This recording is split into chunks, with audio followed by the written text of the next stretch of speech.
Novak Djokovic.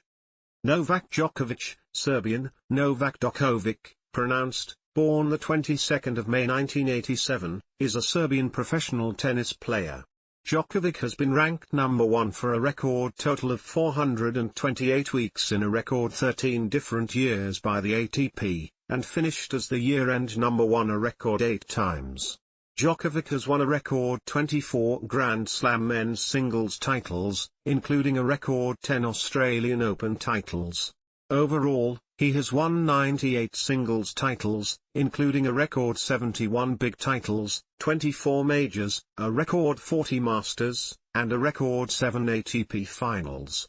Djokovic is the only man in tennis history to be the reigning champion of all 4 majors at once across 3 different surfaces. In singles, he is the only man to achieve a triple career Grand Slam, and the only player to complete a career Golden Masters, a feat he has achieved twice. Djokovic began his professional career in 2003. In 2008, at age 20, he disrupted Roger Federer and Rafael Nadal's streak of 11 consecutive majors by winning his first major title at the Australian Open. By 2010, Djokovic had begun to separate himself from the rest of the field and, as a result, the trio of Federer, Nadal and Djokovic was referred to as the Big Three among fans and commentators. In 2011, Djokovic ascended to number 1 for the first time, winning 3 majors and a then record 5 Masters titles while going 10-1 against Nadal and Federer. He remained the most successful player in men's tennis for the rest of the decade. In 2015, Djokovic had his most successful season, reaching a single-season record 15 consecutive finals, winning a season record 10 big titles while having a record 31 victories over the top 10 players. His dominant run extended through to the 2016 French Open, where he completed his first career Grand Slam and a non-calendar year Grand Slam, becoming the first man since Rod Laver in 1969 to hold all 4 majors simultaneously and setting a rankings points record of 16,950. In 2017, Djokovic suffered from an elbow injury that weakened his results until the 2018 Wimbledon Championships, where he won the title while ranked number 21 in the world. Djokovic has continued to be a dominant force on the tour since then, winning 12 major titles and completing his second and third career Grand Slams. Due to his opposition to COVID-19 vaccine, Djokovic was forced to skip many tournaments in 2022, notably the Australian Open and the US Open, 2 major events he was the favourite to win. 1 year after the Australian visa controversy, Djokovic made a successful comeback to reclaim the 2023 Australian Open trophy, and shortly after he claimed the French Open to take the outright record for most men's singles majors won in history. Representing Serbia, Djokovic led the national tennis team to its first Davis Cup title in 2010, and to the inaugural ATP Cup title in 2020. He also won the bronze medal for his country at the 2008 Beijing Olympics. Djokovic is a recipient of the Order of Karađorđe Star, Order of Saint Sava, and the Order of the Republika Srpska. His other awards include being named the Laureus World Sportsman of the Year a joint record 5 times, 2012, 2015, 2016, 2019, and 2024, and the 2011 BBC Overseas Sports Personality of the Year. Beyond competition, Djokovic was elected as the president of the ATP Player Council in 2016. He stepped down in 2020 to front a new player-only tennis association, the Professional Tennis Players Association, PTPA, founded by him and Josip Pospisil, citing the need for players to have more influence on the tour and advocating better prize money structure for lower-ranked players. Djokovic is an active philanthropist. He is the founder of Novak Djokovic Foundation, which is committed to supporting children from disadvantaged communities. Djokovic was appointed a UNICEF Goodwill Ambassador in 2015. Early and personal life. Novak Djokovic was born on the 22nd of May 1987 in Belgrade, SR Serbia, SFR Yugoslavia, to Dijana, Nezigar, and Srđan Djokovic. He is of paternal Serbian and maternal Croatian descent. His 2 younger brothers, Marko and George, have also played professional tennis. Djokovic began playing tennis at the age of 4, after his parents gave him a mini racket and a soft foam ball, which his father said became the most beloved toy in his life. His parents then sent him to a tennis camp in Novi Sad. In the summer of 1993, as a 6-year-old, he was sent to a tennis camp organized by the Teniski club Partizan and overseen by Yugoslav tennis player Jelena Jenčić at Mount Kopaonik, where Djokovic's parents ran a fast food parlor. Jenčić worked with Djokovic over the following 6 years, convincing him to hit his backhand with 2 hands instead of the single hand used by his idol, Pete Sampras. Djokovic has credited Jenčić for shaping my mind as a human being, but also as a professional. During the Yugoslav wars in the late 1990s, Serbia had to endure embargoes and NATO bombings because of the Kosovo War. At one point he had to train inside a disused swimming pool converted into a tennis court. Due to his rapid development, Jenčić contacted Nikola Pilic, and in September 1999 Djokovic moved to the Pilic Tennis Academy in Eberschleißheim, Germany, spending 4 years there. Pilic made him serve against a wall for several months to improve his technique, and he had him working with a rubber exercise band for a year to improve flexibility in his wrist. One of the players he trained with at the Niki Pilic Academy was future world number 10 Ernest Skulbis, with whom he allegedly had a fiery rivalry. His father also took him to train at academies in the United States, Italy, and Germany. Because of the high cost of traveling and training, his father took out high-interest loans to help pay for his son's tennis education, putting Djokovic under immense pressure to deliver. He believes the impact this had on him could be the reason behind his prowess under pressure. He met his future wife, Jelena Ristic, in high school, and began dating her in 2005. The two became engaged in September 2013, and on the 10th of July 2014 the couple were married on Sveti Stefan in Montenegro. He and Ristic had their first child, a boy, in October 2014. Their daughter was born in 2017. Djokovic is a self-described fan of languages, speaking Serbian, English, French, German, Italian, and Spanish to varying levels of proficiency. Tennis career. 2000s. 2001 to 2003, juniors.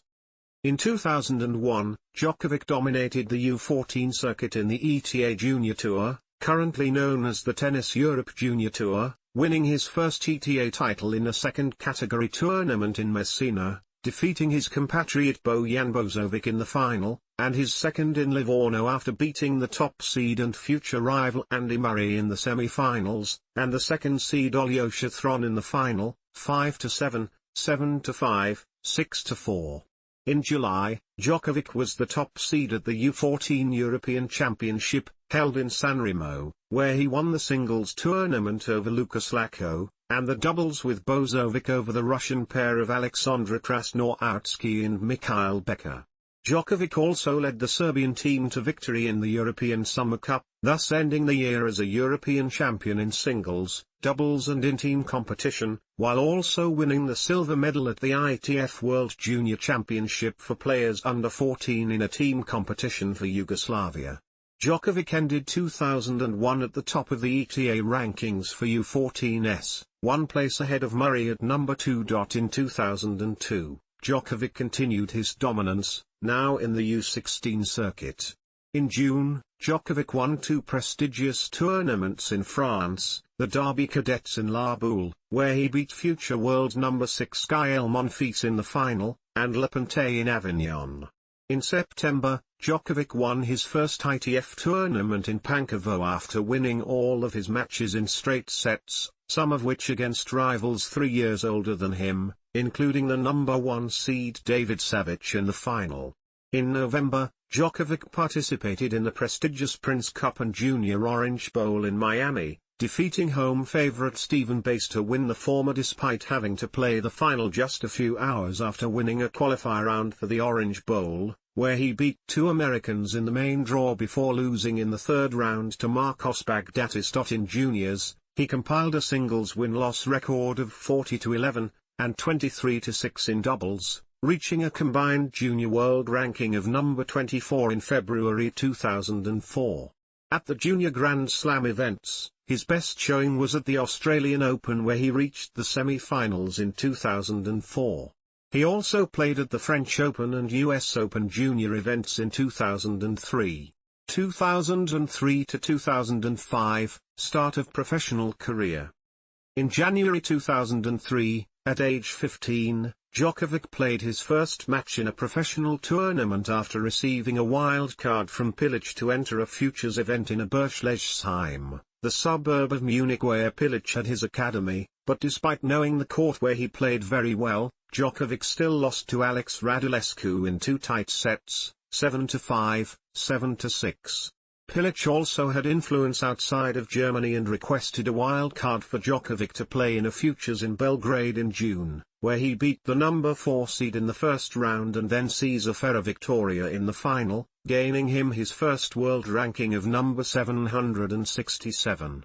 At age 16, he finished 2003 ranked world number 687. On the 11th of April 2004, the 16-year-old Djokovic earned his first official ATP victory when he defeated number 1340 Janis Skrodris 6-2, 6-2 in a dead rubber held in Belgrade during a Davis Cup tie between Serbia and Montenegro and Latvia. He won his first ATP Challenger tournament in Budapest, where he started as a qualifier. In the final, played on the day of his 17th birthday, Djokovic dominated number 232 Daniele Bracciali 6-1, 6-2. Djokovic then qualified for his first ATP Tour event, the Croatia Open Umag in July 2004, where he lost to Filippo Volandri in the first round. His success in futures and challenger events saw him rise into the world's top 200 and finish 2004 as the world number 186. In January 2005, Djokovic made his Grand Slam debut at the Australian Open, where he defeated future rival Stan Wawrinka in the second round of the qualifying competition. In the first round of the main draw, he was defeated by eventual champion Marat Safin in straight sets. Later that year, Djokovic won his first Grand Slam match at the French Open, and went on to reach the third round of both Wimbledon and the US Open, coming back from 2 sets down and saving multiple match points to defeat Guillermo Garcia Lopez in the former, and beating Gael Monfils and Mario Ancic in the latter. Djokovic participated in 4 Masters events and qualified for 2 of them, his best performance coming in Paris, where he reached the third round and defeated 4th seed Mariano Puerto along the way. He finished the year ranked number 78, the youngest player in the top 100. 2006, maiden ATP titles, first Grand Slam quarter-final. On the 9th of April 2006, Djokovic clinched a decisive Davis Cup win against Great Britain by defeating Greg Rusedski in 4 sets in the 4th match of the tie, giving Serbia and Montenegro an insurmountable 3-1 lead in their best-of-5 series, thus keeping the country in the Group 1 Euro/African zone of Davis Cup. Afterwards, Djokovic briefly considered moving from Serbia to play for Great Britain. The British media spoke of Djokovic's family negotiating with the Lawn Tennis Association about changing his international loyalty by joining British tennis ranks. The 18-year-old Djokovic, who was ranked 64th in the world, initially dismissed the story by saying that the talks were not serious, describing them as the British being very kind to us after the Davis Cup.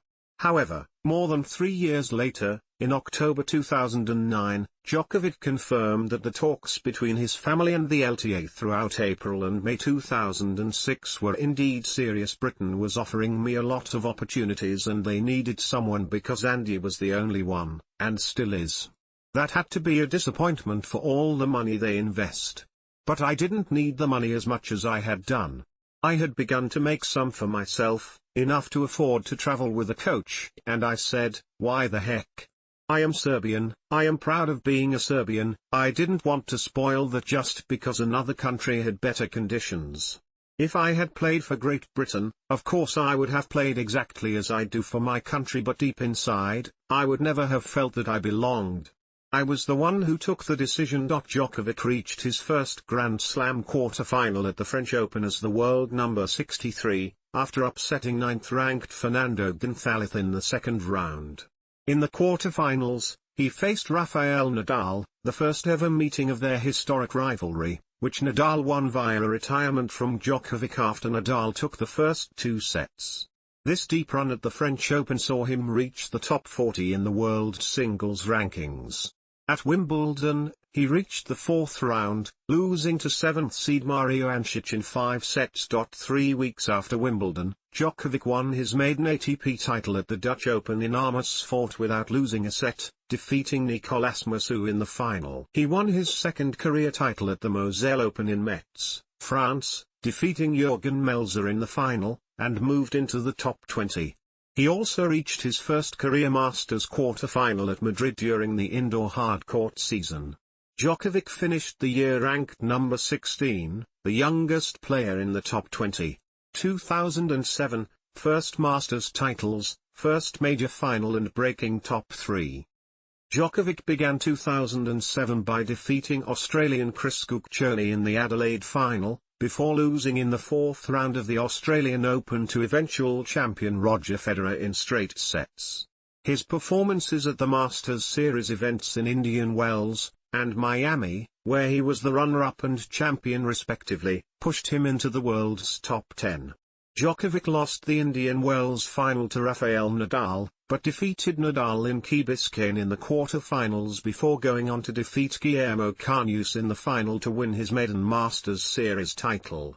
In doing so, he became the youngest player to ever win the tournament and the first teenager to win the event since Andre Agassi in 1990. Djokovic then returned to Serbia to help his country enter the Davis Cup World Group in a match against Georgia. He won a point by defeating Georgia's George Chanchuria. Later, he played in the Monte Carlo Masters, where he was defeated by David Ferrer in the third round, and at the Estoril Open, where he defeated Richard Gasquet in the final. Djokovic then reached the quarter-finals of both the Italian Open in Rome, where he lost to Nadal, and the Hamburg Masters, where he was defeated by Carlos Moya. At the French Open, Djokovic reached his first major semi-final, losing to eventual champion Nadal. At Wimbledon, Djokovic won a 5-hour quarter-final against Marcos Baghdatis to reach his first Wimbledon semi-final. At the time, the match had lasted just 5 minutes shy of the longest Wimbledon match played in a single day. After the match, Baghdatis stated that playing against Djokovic was a bit like facing Andre Agassi. He is just making you move from one place to another. Djokovic started his semi-final match against Nadal with nearly 17 hours on court, and ended up retiring with elbow problems in the third set, after winning the first and losing the second set. Djokovic's next tournament was the Canadian Open in Montreal, and he defeated number 3 Andy Roddick in the quarter-finals, number 2 Nadal in the semi-finals, and number 1 Federer in the final. This was the first time a player had defeated the top 3 ranked players in one tournament since Boris Becker in 1994. Djokovic was also only the second player, after Tomas Berdych, to have defeated both Federer and Nadal since they became the top 2 players in the world. After this tournament, Bjorn Borg stated that Djokovic is definitely a contender to win a Grand Slam tournament. The following week at the Cincinnati Masters, Djokovic lost in the second round to Moya in straight sets. Nevertheless, he went on to reach the final of the US Open, where he had 5 set points in the first set and 2 in the second set, but lost them all before losing the match in straight sets to the top-seeded Federer. Djokovic won his 5th title of the year at the BACA Tennis Trophy in Vienna, defeating Stanislas Wawrinka in the final. His next tournament was the Madrid Masters, where he lost to David Nalbandian in the semi-finals. Djokovic, assured of finishing the year ranked number 3, qualified for the year-ending championships, but did not advance beyond the round-robin matches.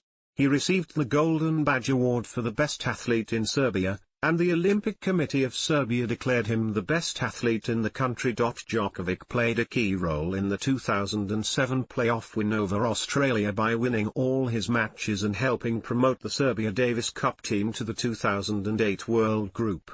In Serbia's tie against Russia in Moscow in early 2008, Djokovic was sidelined due to influenza and missed his first singles match. He returned to win his doubles match, teaming with Nenad Zimonjic, before retiring during his singles match with Nikolai Davydenko. 2008, first major title, 2 Masters and first year-end championship. Djokovic started his preparations for the season by playing the Hopman Cup with fellow Serbian world number 3 Jelena Jankovic, where he won all of his 4 singles matches, including in the final against the United States, where he beat Mardy Fish in a deciding set tiebreak to level the tie, but then losing the decisive mixed doubles rubber, in which he faced former WTA number 1 Serena Williams in a competitive event for the first time.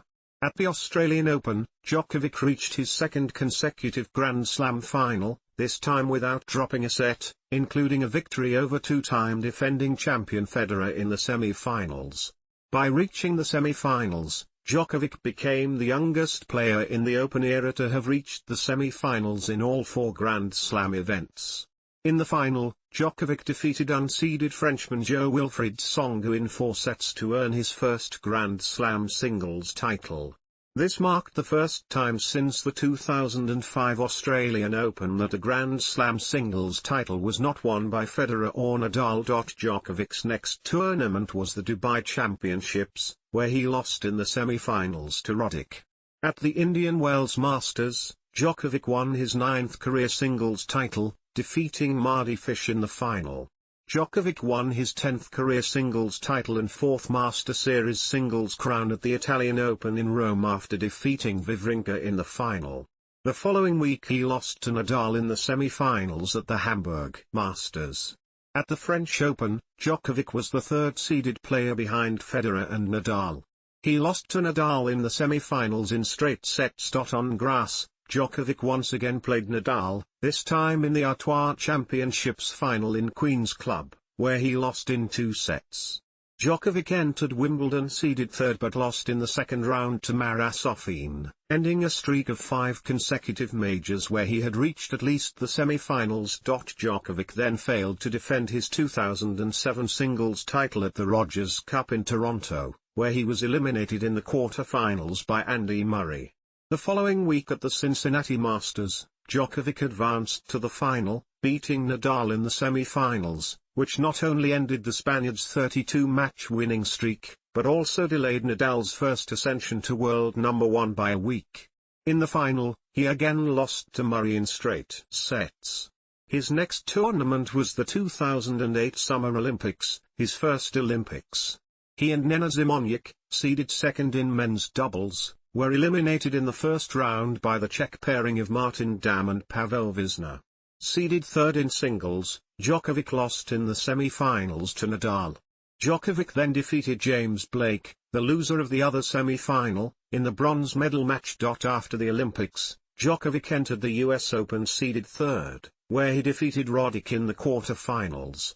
To a smattering of boos in a post-match interview, Djokovic criticized Roddick for accusing him of making excessive use of the trainer during matches and for suggesting that he was faking his injuries.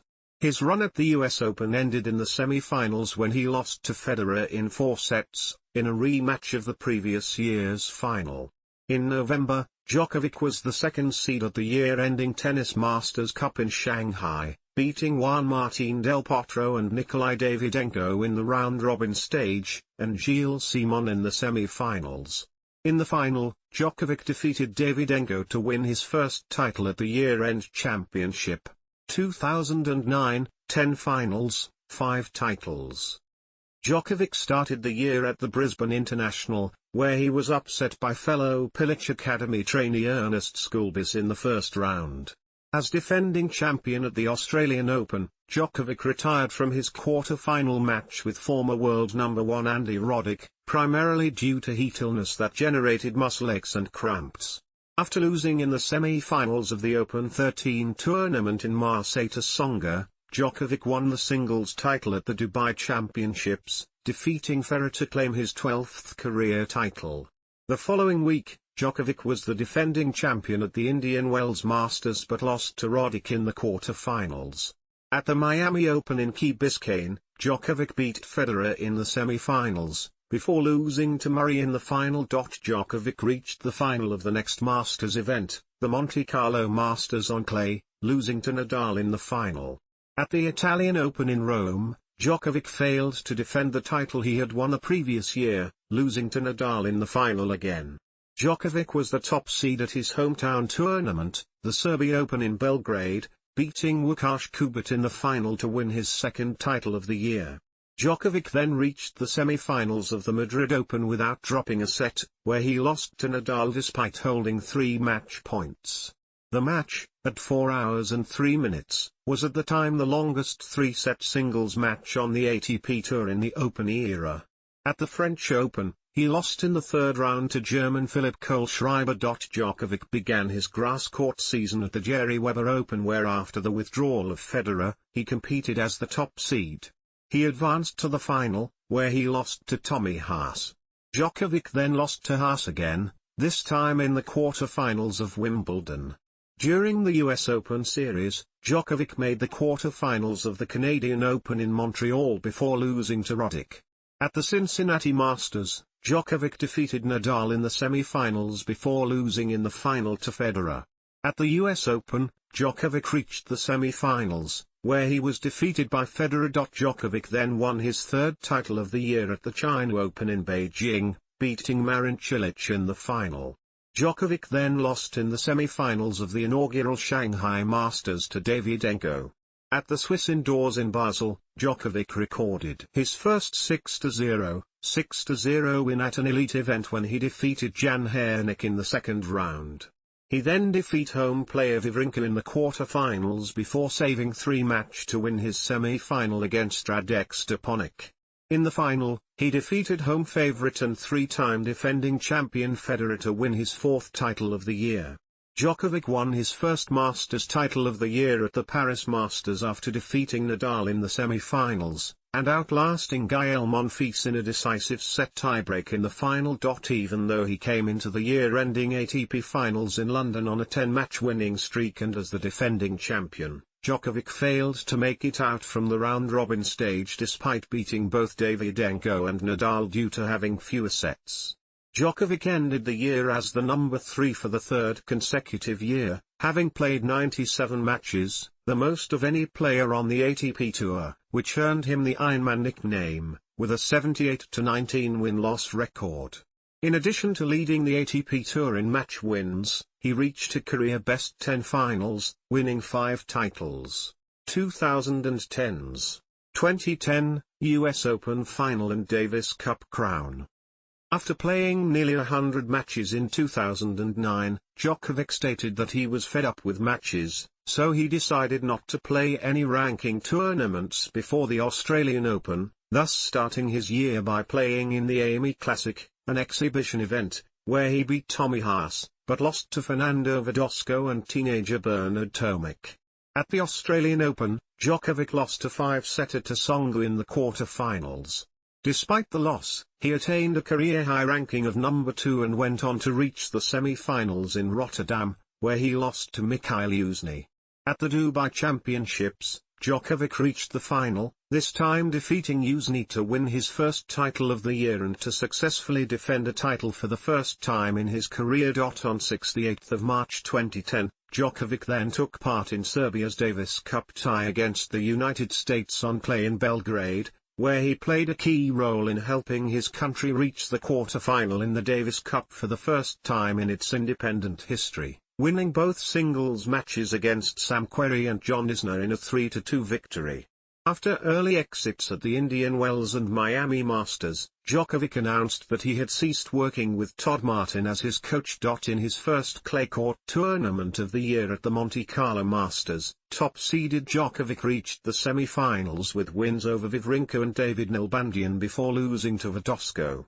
Djokovic again lost to Verdasco at the Italian Open in Rome, this time in the quarter-finals. As the defending champion at his hometown event, the Serbia Open in Belgrade, he withdrew in the quarter-finals while trailing number 319 Filip Krajinovic, the lowest-ranked player to ever beat Djokovic, as well as the only time that Djokovic lost to a player outside the top 200. Djokovic entered the French Open seeded third, where he lost to Jürgen Melzer in 5 sets, marking the only time he lost a match at a major after leading 2 sets to love. Djokovic then won the first ATP doubles titles of his career at the Aegon Championships, pairing with Jonathan Erlich to beat Karel Beck and David Scotch in the final. In Wimbledon, he lost in the semi-finals to Tom Aspadich in straight sets. Djokovic then competed at the Canadian Open in Toronto, where he lost to Federer in the semi-finals. Djokovic also competed in doubles with Nadal in a one-time, high-profile partnership. This had not happened since 1976, when Jimmy Connors and Arthur Ashe's number 1 and number 2 paired together as a doubles team. They lost in the first round to Canadians Milos Raonic and Vasek Pospisil. Djokovic then lost to Roddick in the quarter-finals of the Cincinnati Masters. As the third seed at the US Open, Djokovic came very close to losing in his opening round against Viktor Troicki in extreme heat. He then defeated Philip Petzschner, James Blake, Mardy Fish, and Gael Monfils, all in straight sets, to reach the US Open semi-finals for the fourth consecutive year. There, he defeated Federer in 5 sets after saving 2 match points with forehand winners while serving to stay in the match at 4-5 in the 5th set. It was Djokovic's first victory over Federer at the US Open in 4 attempts, and his first victory over Federer in a major since the 2008 Australian Open. Djokovic went on to lose to Nadal in the final, a match that saw Nadal complete his career Grand Slam. After helping Serbia defeat the Czech Republic 3-2 to make it to the Davis Cup final, Djokovic competed at the China Open as the top seed and defending champion. He won the title for the second successive year after defeating David Ferrer in the final. At the Shanghai Masters, Djokovic made a semi-final appearance, losing to Federer. Djokovic played his final tournament of the year at the ATP Finals in London, where he lost to Federer in the semi-finals. Serbia progressed to the Davis Cup final, following the victories over Croatia, 4-1, and the Czech Republic, 3-2. Serbia came from 1-2 down to defeat France in the final tie 3-2 in Belgrade to win the nation's first Davis Cup championship. In the final, Djokovic scored 2 singles points for Serbia, defeating Gilles Simon and Gael Monfils. He was the backbone of the Serbian squad, going 7-0 in singles rubbers to lead the nation to the title, although the honor of winning the deciding rubber in the final went to compatriot Viktor Troicki. This 2 singles rubbers wins started a long unbeaten run that went on into 2011. Djokovic finished the year ranked number 3, his 4th successive finish at this position. He was awarded the title Serbian Sportsman of the Year by the Olympic Committee of Serbia and Serbian Athlete of the Year by DSL Sport. 2011, rise to the top in one of the greatest seasons in history. Djokovic began his season by winning the Australian Open. He only dropped 1 set en route to the title, beating Federer in the semi-finals and Murray in the final to capture his second Australian Open title and his first Grand Slam in 3 years. He next competed at the Dubai Championships and beat Federer in the final in straight sets. 2 weeks later, Djokovic won his second Indian Wells title after beating Federer in the semi-finals and Nadal in the final, both in 3 sets, thus becoming only the 3rd player to beat Nadal and Federer in the same tournament twice, joining Nikolai Davydenko and David Nalbandian. In Miami, Djokovic once again beat Nadal in the finals in 3 sets, with the final set being decided in a tiebreak. After winning the Serbia Open, Djokovic won the Madrid and Italian Opens, beating Nadal in straight sets in both finals. Beating Nadal in back-to-back matches on clay was a notable reversal due to the fact that he had previously lost all 9 matches played against Nadal on clay. He continued his good form on clay at the French Open by dropping only 1 set en route to the semi-final, which he lost to Federer. This loss marked Djokovic's first defeat of the season, with Federer also being the last man to defeat Djokovic in 2010, ending a 43-match win streak, which included a 41-0 start to 2011. 5 weeks later at Wimbledon, Djokovic replaced Nadal as the world number 1 and then defeated him in a 4-set final to take his first Wimbledon title. In Canada, Djokovic won his single-season record-breaking 5th Masters title with a 3-set win over Mardy Fish in the final. At the US Open, Djokovic beat Federer and Nadal on the way to the title, thus becoming only the second player to defeat both of them in the same major event after Juan Martín del Potro in the 2009 US Open. Djokovic saved match points en route to the title, saving 2 against Federer in the semi-finals to complete a comeback from 2 sets down, thus becoming just the second player to beat Federer from 2 sets down after Tsonga a few months earlier in Wimbledon. Djokovic's cross-court forehand return winner to save the first match point is widely regarded as one of the greatest shots in US Open history as well as one of the greatest returns in tennis history. This was the second consecutive US Open where Djokovic saved 2 match points against Federer to reach the final, and the 5th consecutive US Open where Djokovic and Federer played each other. Djokovic played Nadal in their second successive major final, winning the match in 4 sets and taking his first US Open title. With the victory, Djokovic extended his season record to an impressive 64-2. However, his level dropped toward the season's end, beginning with a back injury sustained during the US Open which caused him to retire from the Davis Cup, and ending with a poor showing at the ATP Finals, in which he lost to David Ferrer and Janko Tipsarevic, but saved match point against Tomas Berdych to seal his 70th and final win of the year. Djokovic concluded the season with a 70-6 record and a year-end ranking of number 1. He was named the 2011 ITF World Champion. In total, Djokovic won 10 tournaments in 2011, including 3 Grand Slam tournament victories at the Australian Open, Wimbledon, and the US Open. He also captured a then record-breaking 5 ATP Masters titles, and won $12.6 million on the ATP Tour. Djokovic lost only 2 matches from the start of the season until the final match of the US Open in September, going 10-1 against Nadal and Federer, the other 2 best players of the year, including 6-0 against Nadal, all in big title finals. Djokovic also had the most dominant record versus a world number 1 for a single season, going 5-0 against Nadal before overtaking him as the world number 1. Pete Sampras declared Djokovic's 2011 season as the best he had seen in his lifetime, calling it one of the best achievements in all of the sports. Boris Becker called Djokovic's season one of the very best years in tennis of all time, noting that it may not be the best statistically, but he's beaten Federer, he's beaten Nadal, he's beaten everybody that came around to challenge him in the biggest tournaments in the world. Rafael Nadal, who lost to Djokovic in 6 finals on hard, clay and grass courts, described Djokovic's performances as probably the highest level of tennis that I ever saw. 2012, Australian Open title, 3 Masters and year-end championship. Djokovic began his season by winning the Australian Open. In the quarter-finals, he defeated David Ferrer in 3 sets. In the semi-final, Djokovic beat Andy Murray in 5 sets after 4 hours and 50 minutes, recovering from a 2-1 deficit and fending off break points at 5-all in the 5th set, in a rematch of the previous year's final. In the final, Djokovic beat Rafael Nadal in 5 sets, recovering from losing the first set and then a breakdown in the final set to win 7-5. At 5 hours and 53 minutes, the match was the longest Grand Slam final in Open-era history, as well as the longest match in Australian Open history, surpassing the 5-hour and 14-minute 2009 semi-final between Nadal and Fernando Verdasco. Djokovic was beaten by John Isner in the semi-finals at Indian Wells. He successfully defended his title in Miami after beating Murray in the final. In the Monte Carlo final, he lost in straight sets to Nadal.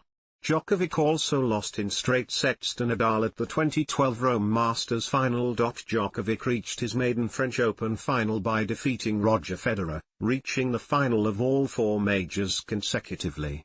Djokovic had the chance to become the first man since Rod Laver in 1969 to hold all 4 major titles at once, having won last year's Wimbledon and US Open titles as well as this year's Australian Open, but was beaten by Nadal in the final in 4 sets.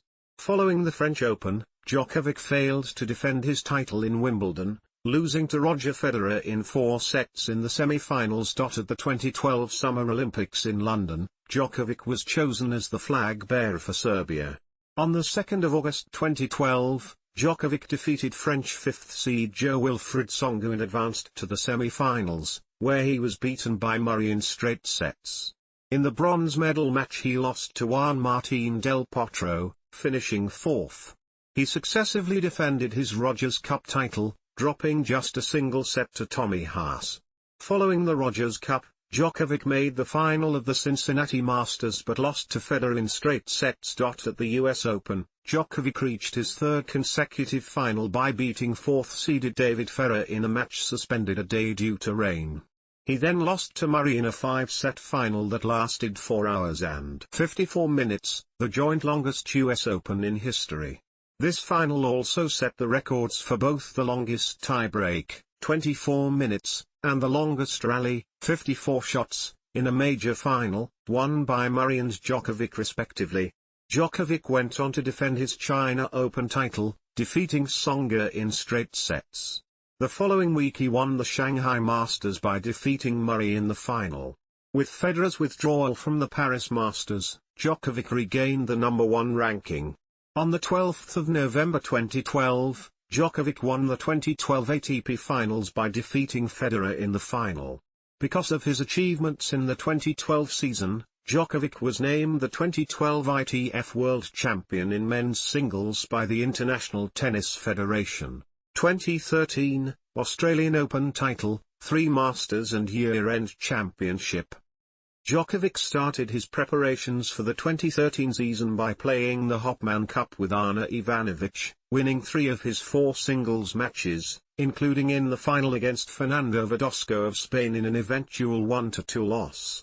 In his first competitive tournament of the year, Djokovic beat Stan Wawrinka in a 5-set epic in the 4th round of the Australian Open, lasting over 5 hours, and being deemed to be one of the best matches ever played, with Wawrinka deeming it to have been the best match that he ever played. He later defeated Andy Murray in the final of the to win a record 3rd consecutive Australian Open trophy and the 6th major of his career. A week later, he participated in a Davis Cup match against Belgium, where he defeated Olivier Rochus to give the Serbian team a 2-0 lead. On the 2nd of March 2013, Djokovic defeated Tom Aspadich in the final of the Dubai Championships. Another solid week of tennis saw Djokovic reach the semi-finals at the Indian Wells Masters, before losing to Juan Martín del Potro, ending his 22-match winning streak. The following week, Djokovic entered the Miami Masters as the defending champion, but lost in the 4th round to Tommy Haas in straight sets. In April, Djokovic played for Serbia against the United States in the Davis Cup quarter-finals. Djokovic clinched a tie for his team by defeating John Isner and Sam Querrey. Later that month, he defeated 8-time champion Rafael Nadal in straight sets in the final of the Monte Carlo Masters to clinch his first title in Monte Carlo. In May, he was defeated by Grigor Dimitrov in 3 sets in the 2nd round of the Madrid Open in Madrid. The following week, he lost to Badic at the quarter-final stage of the Rome Masters. Djokovic began his French Open campaign with wins over David Goffin, Guido Bella, and Dimitrov in straight sets. In the 4th round he recovered from a set-down and defeated Philipp Kohlschreiber of Germany in 4 sets. In the process, he reached a 16th consecutive Grand Slam quarter-final, which he won over Tommy Haas. Djokovic then lost to Nadal in the semi-final in a 5-set epic. At Wimbledon, Djokovic defeated Juan Martín del Potro in a 5-set epic that lasted 4 hours and 44 minutes, which at the time was the longest Wimbledon semi-final in history. Djokovic then lost the final to Murray in straight sets. At the Canadian Open, he lost to Nadal in the semi-final in 3 sets. Later, Djokovic lost to Isner in the quarter-finals in Cincinnati. Djokovic went on to reach the US Open final, where he met Nadal for the 37th time in his career, a new Open-era record. He went on to lose in 4 sets. In early October, Djokovic collected his 4th Beijing title by defeating Nadal in the final in straight sets. He also collected his 2nd Shanghai Masters title, extending his winning streak to 20-0 over the last 2 seasons at the hard-court Asian swing of the tour. Djokovic won his 16th Masters title in Paris at the end of the season, beating David Ferrer in the final. At the 2013 ATP Finals, Djokovic retained his trophy, beating Nadal in straight sets. At the end of the season, Boris Becker joined his staff as head coach. 2014, Wimbledon title, 4 Masters and year-end championship. Djokovic began the year with a warm-up tournament win, the 2013 Mubadala Championship. At the Australian Open, he won his first 4 matches in straight sets against Lucas Lacko, Leonardo Maia, Denis Istomin, and number 15 seed Fabio Fognini respectively. He met Wawrinka in the quarter-finals of the tournament, the second consecutive year the two had met at the event.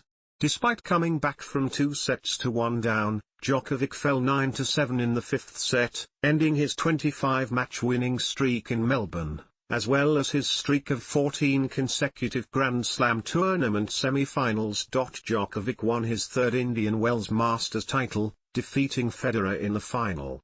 Continuing his good run, he beat number 1 Nadal in the final of the Miami Masters in straight sets. Suffering from a wrist injury which hampered him throughout the Monte Carlo Masters, Djokovic lost the semi-finals to Federer in straight sets. After returning from injury, Djokovic won his third Rome title by beating Nadal in the final of the Italian Open. He subsequently donated the $500,000 in prize money that he had received to the victims of the 2014 Southeast Europe floods. Djokovic reached the final of the French Open losing only 2 sets in 6 matches but lost in the final to Nadal in 4 sets. It was Djokovic's first defeat in the last 5 matches between both. At the Wimbledon Championships, Djokovic defeated Roger Federer in the final in 5 sets, winning with a scoreline of 6-7, 6-4, 7-6, 5-7, 6-4. With this victory he replaced Rafael Nadal again as the world number 1. Djokovic played at the Canadian Open, losing to eventual first-time champion Jo-Wilfried Tsonga in straight sets. He followed that with a loss to Tommy Robredo at the Cincinnati Masters. At the US Open, Djokovic reached the semi-finals, where he lost in 4 sets to Kei Nishikori. Djokovic returned to Beijing with a 5th trophy in 6 years, defeating Murray in the semi-final and Berdych in the final. The following week he was beaten by Federer in the semi-final of Shanghai Masters. He then won the Paris Masters title, without losing a single set, beating Raonic in the final. In the ATP Finals, Djokovic created a record by winning 3 round-robin matches with a loss of just 9 games. By reaching the semi-final, he also secured the year-end number 1 ranking for the 3rd time, tying him with Nadal in the 5th position. He was awarded the ATP Finals trophy after Federer withdrew before the final. This marked the 7th title of the season for him and the 4th title at the year-end event. 2015, one of the greatest tennis seasons of all time. Djokovic began the season at the Qatar Open in Doha, where he won his first 2 rounds for the loss of just 6 games, however, lost in the quarter-finals against Ivo Karlovic in 3 tight sets. He rebounded from this defeat well at the Australian Open, where he made it through the first 5 rounds without dropping a set. In the semi-finals, he faced defending champion Stan Wawrinka, the man who beat him the previous year. He twice lost a set lead, however, came roaring back in the 5th to take it to love, and set up a 3rd final against Andy Murray. After splitting the first 2 sets in tiebreakers, Djokovic found his form after dropping his serve at the start of the 3rd set, going on to win 12 of the last 13 games to record a 4-set victory over the Scot, and win an Open-era record-breaking 5th title in Melbourne, overtaking Roger Federer and Andre Agassi. He moved into equal 8th on the all-time list of men with the most major titles, tying Agassi, Ivan Lendl, Jimmy Connors, Ken Rosewall, and Fred Berry. He next competed at the Dubai Championships and lost to Federer in the final. After 2 weeks, Djokovic defeated John Isner and Andy Murray en route to his 21st Masters title, beating Federer in 3 sets in Indian Wells. In Miami, he defeated David Ferrer and John Isner en route to winning his 5th title, defeating Andy Murray in 3 sets. With his 22nd Masters title, Djokovic became the first player to complete the Indian Wells, Miami title double 3 times. In April, Djokovic clinched his second Monte Carlo Masters by beating Tom Aspadich in the final. Therefore, Djokovic became the first man to win the first 3 ATP Masters 1000 titles of the season. Djokovic withdrew from the 2015 Madrid Masters. He won the title for the fourth time at the Rome Masters, making it 4 out of 4 titles in Masters events entered by Djokovic in the season. He continued his good form on clay at the French Open by reaching the final without dropping a set in the first 5 rounds, including a quarter-final clash with Nadal and a 5-set semi-final victory over number 3 seed Andy Murray, which took 2 days to complete. This meant he became only the second man to have won against Nadal at the French Open. However, he lost the next match and the tournament to number 8 seed Stan Wawrinka in 4 sets. 5 weeks later, he rebounded again from the tough loss in Paris, just like 2014, coming from 2 sets down to beat Kevin Anderson in the 4th round, and then going on to claim his 3rd Wimbledon title, with a 4-set win over Roger Federer. Prior to the final Grand Slam event of the year, Djokovic had the chance to become the first man in history to complete the full set of Masters titles in Cincinnati, achieving the career Golden Masters, but he lost the final to Federer. Djokovic would accomplish the feat at the 2018 and 2020 events. At the US Open, Djokovic reached the final for the 6th time in his career, achieving the feat of reaching all 4 Grand Slam finals in a single calendar year. In the final, he faced Federer once again, defeating him in 4 sets to win his 3rd Grand Slam title of the year, his 2nd title at Flushing Meadows, and his 10th Grand Slam singles title overall, becoming the 5th man in the Open era to win double-digit Grand Slam singles titles, as well as only the 3rd man to reach all 4 major finals in a calendar year. He returned to China Open in October, winning the title for the 6th time, defeating Nadal in straight sets in the final to bring his overall record at the tournament to 29-0. Djokovic then reached the final of the Paris Masters, where he defeated Murray in straight sets, taking his 4th title there and a record 6th ATP Masters tournament in 1 year. After losing to Federer in the round-robin stage of the ATP Finals, he took on the 3rd seed again in the final. He beat Federer in straight sets, winning his 5th ATP Finals title and becoming the first player to win the year-end championships 4 consecutive times. By the end of the season, Djokovic made a season record 15 consecutive finals, reaching the championship match of every top-level tournament he played, 4 in majors, 8 in masters, and the final at the year-end championships. He won 11 titles including a season record 10 big titles, 3 majors, 6 masters, and the year-end championships, on all court surfaces and conditions, hard, clay, grass and indoors. Djokovic set a season record of 16,585 for most ranking points accumulated as world number 1. And had a season record 31 victories over top 10 players, including a remarkable 15-4 winning record against the other members of the Big Four, Federer, Nadal, and Murray. The 2015 season is Djokovic's most successful season as of 2022, and it is considered one of the greatest seasons in tennis history. 2016, historic Knowles Slam, 4 Masters and ranking points record. Djokovic collected his 60th career title in Doha, defeating Rafael Nadal in 2 sets in a final that lasted 73 minutes. He broke his own ATP ranking points record, bringing it up to 16,790. Djokovic then proceeded to win his 6th Australian Open. On his road to his Open-era record 6th title in Melbourne, he defeated Roger Federer in 4 sets in the semi-finals, and in a rematch of the 2015 final, he defeated Andy Murray, in 3 straight sets. He quickly rebounded from an eye infection at the Dubai Championships to collect a 5th Indian Wells Masters title, defeating Rafael Nadal in the semi-finals, and Milos Raonic in the final. Djokovic's run was so dominant that the world number 2 and 3, Andy Murray and Roger Federer, could have combined their points and still not have had enough to pass him in the rankings. On the 3rd of April 2016, Djokovic won the Miami Open for the 3rd consecutive year, and did so without dropping a set en route to his 6th career Miami Open title, tying him with Andre Agassi for most ever Miami Open men's singles titles. In addition, The victory marked the fourth year Djokovic completed the Sunshine Double in his career, the most Sunshine Doubles out of any player in history, and 2016 being the third consecutive year that Djokovic completed it.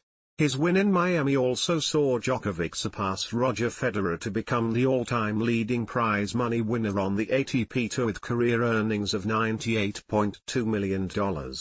After an early round exit at the Monte Carlo Masters, Djokovic quickly bounced back by winning the Madrid title for the second time in his career, with a 3-set victory over Murray. They met again in the Rome Masters final 1 week later with Murray as the victor. Despite a sluggish performance, Djokovic defeated Nadal and Nishikori in 2 long quarter-finals and semi-finals. Djokovic defeated Andy Murray in the final of the French Open in 4 sets, making him the reigning champion of all 4 major tournaments, a historic feat the media dubbed the Noel Slam. With his French Open triumph, Djokovic became the 8th player in history to achieve a career Grand Slam, the 3rd player in history after Don Budge and Rod Laver to hold all 4 Grand Slam titles at the same time, and the first player to win $100 million in prize money. The victory at the French Open brought his ATP ranking points up to a new record of 16,950. At Wimbledon, his major win streak came to an end in the 3rd round when he lost to American Sam Querrey in 4 sets. It was his earliest exit in a Grand Slam since the 2009 French Open. In late July, Djokovic returned to form by winning his 4th Canadian Open title, and 30th Masters title overall, without dropping a set. In August, Djokovic was beaten in the first round of the Olympic men's singles in Rio de Janeiro by Juan Martín del Potro. It was Djokovic's first opening round defeat since January 2009, when Ernest Gulbis defeated him at the 2009 Brisbane International. In the final slam of the year, the US Open, Djokovic advanced to the final but was defeated by Stan Wawrinka in 4 sets. Djokovic was defeated by Roberto Bautista Agut and Marin Cilic in the semi-finals and quarter-finals of Shanghai and Paris. Due to this result, he lost the number 1 ranking to Andy Murray. However, a runner-up finish at the ATP Finals indicated his best performances in nearly 3 months. After the season, he parted ways with his coach of 3 years, Boris Becker. 2017, split with Thiem and long injury hiatus. In January, Djokovic defended his title in Doha after defeating the new world number 1 Andy Murray. At the Australian Open, he was upset in the second round by world number 117 Denis Istomin. This was the first time since 2007 that Djokovic failed to reach the quarter-finals at the Australian Open, and the first time in his career that he lost to a player ranked outside of the top 100 at a major. In February and March, Djokovic played at the Mexican Open and Indian Wells Masters, but was eliminated by Nick Kyrgios in both events before the semi-finals. In April, Djokovic reached the quarter-finals of the Monte Carlo Masters, losing to David Goffin. After the tournament, he chose to split with his longtime coach Marian Voida, fitness specialist Gebhard Filgrich, and physiotherapist Miljan Amanovic, citing the need to find a winning spark. A better showing at the Madrid Masters saw Djokovic reach the semi-finals, losing to Nadal in straight sets. A runner-up result at the Rome Masters indicated improvement in his form. On the 21st of May 2017, Djokovic announced that Andre Agassi would become his new coach, starting at the French Open. However, as the defending champion, he lost in the quarter-finals to Dominic Thiem. He began the grass court season at the Eastbourne International, playing his first non-Wimbledon tournament on grass since 2010. He won the title by beating Gael Monfils in the final. This was also the only tournament that Djokovic won without his coach being Marian Voida until the duo split in 2022. He made it to the quarter-finals at Wimbledon before retiring against Tomas Berdych due to an elbow injury. On the 26th of July, Djokovic announced he would miss the US Open and the rest of the 2017 season to recover from his elbow injury. This was the first time that he missed a major tournament since he entered his first, the 2005 Australian Open, thus ending his streak of participating in 51 consecutive Grand Slam tournaments, the 7th longest run in history. 2018, surgery and resurgence, 2 majors, return to number 1 and historic Golden Masters. In January, Djokovic defeated Dominic Thiem at the Kooyong Classic Exhibition Tournament. At the 2018 Australian Open, he reached the 4th round, where he was upset by Juan. In late January, he underwent surgery on his elbow. On the 3rd of March, Djokovic returned to the practice courts, and surprisingly played at Indian Wells only a week later, losing in the second round to Taro Daniil. He then lost to Benoit Paire in the second round of the Miami Open. Reuniting with longtime coach Marian Voidu at the Monte Carlo Masters, Djokovic collected victories over Dusan Lajovic and Borna Coric, followed by a loss to Dominic Thiem. In a press conference, he stated, "After 2 years finally I can play without pain." After another early exit in Barcelona to Martín Klijan, Djokovic's gradual return to form would appear at the Madrid Masters. With a first-round win over Kei Nishikori, Djokovic achieved his first victory over a top 20 player in 10 months. However, he lost in the second round to Kyle Edmund. Going into the Rome Masters with a 6-6 season record, he reached the semi-finals before losing to longtime rival Rafael Nadal.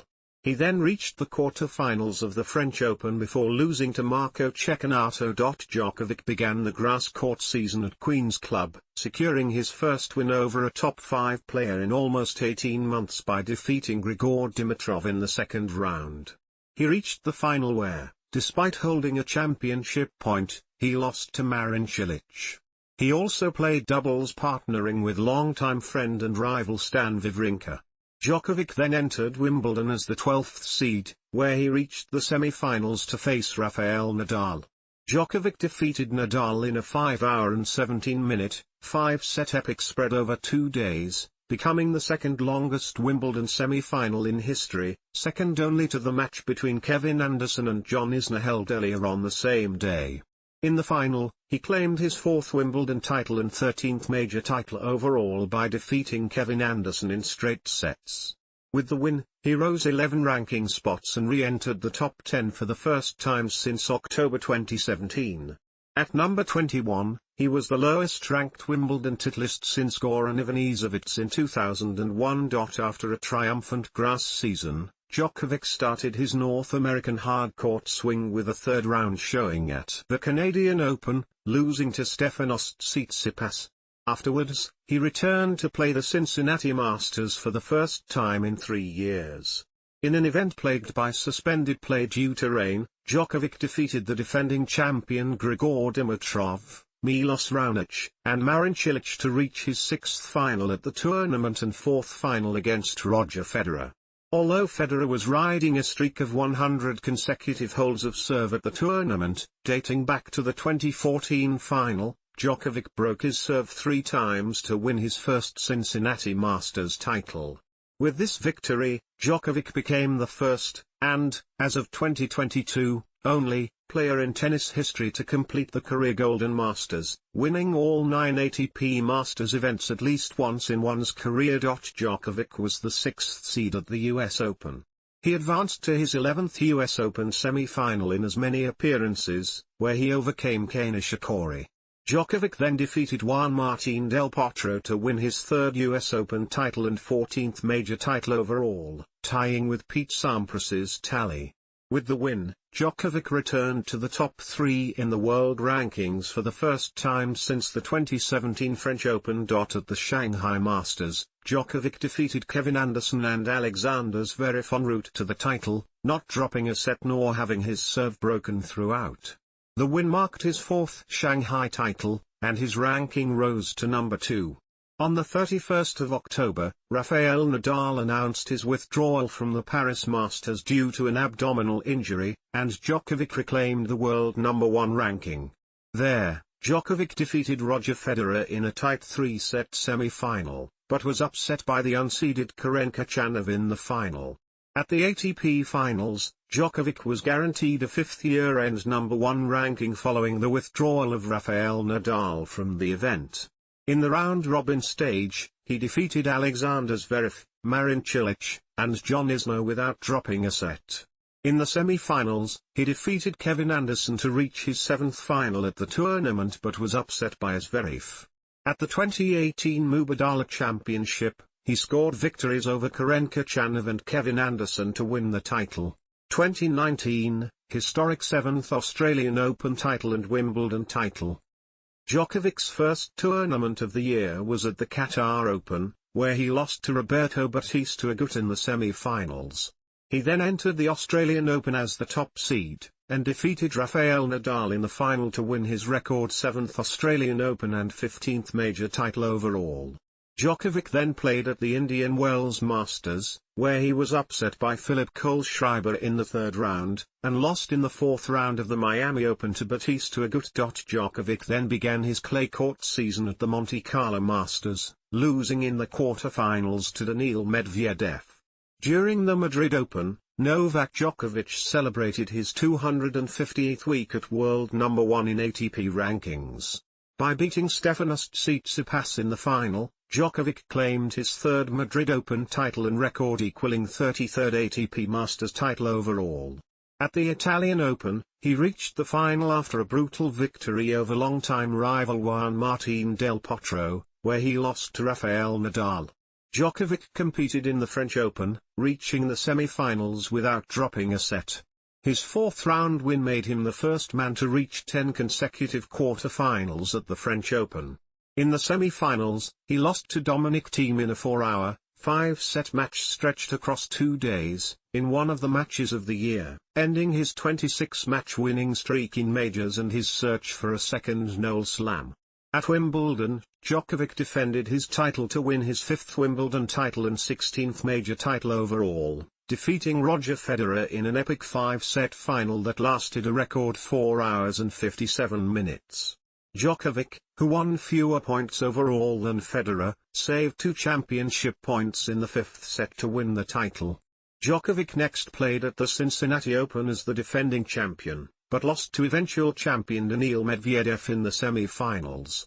As the defending champion at the 2019 US Open, Djokovic lost to Stan Wawrinka in the 4th round, retiring due to injury whilst trailing by 2 sets and a break.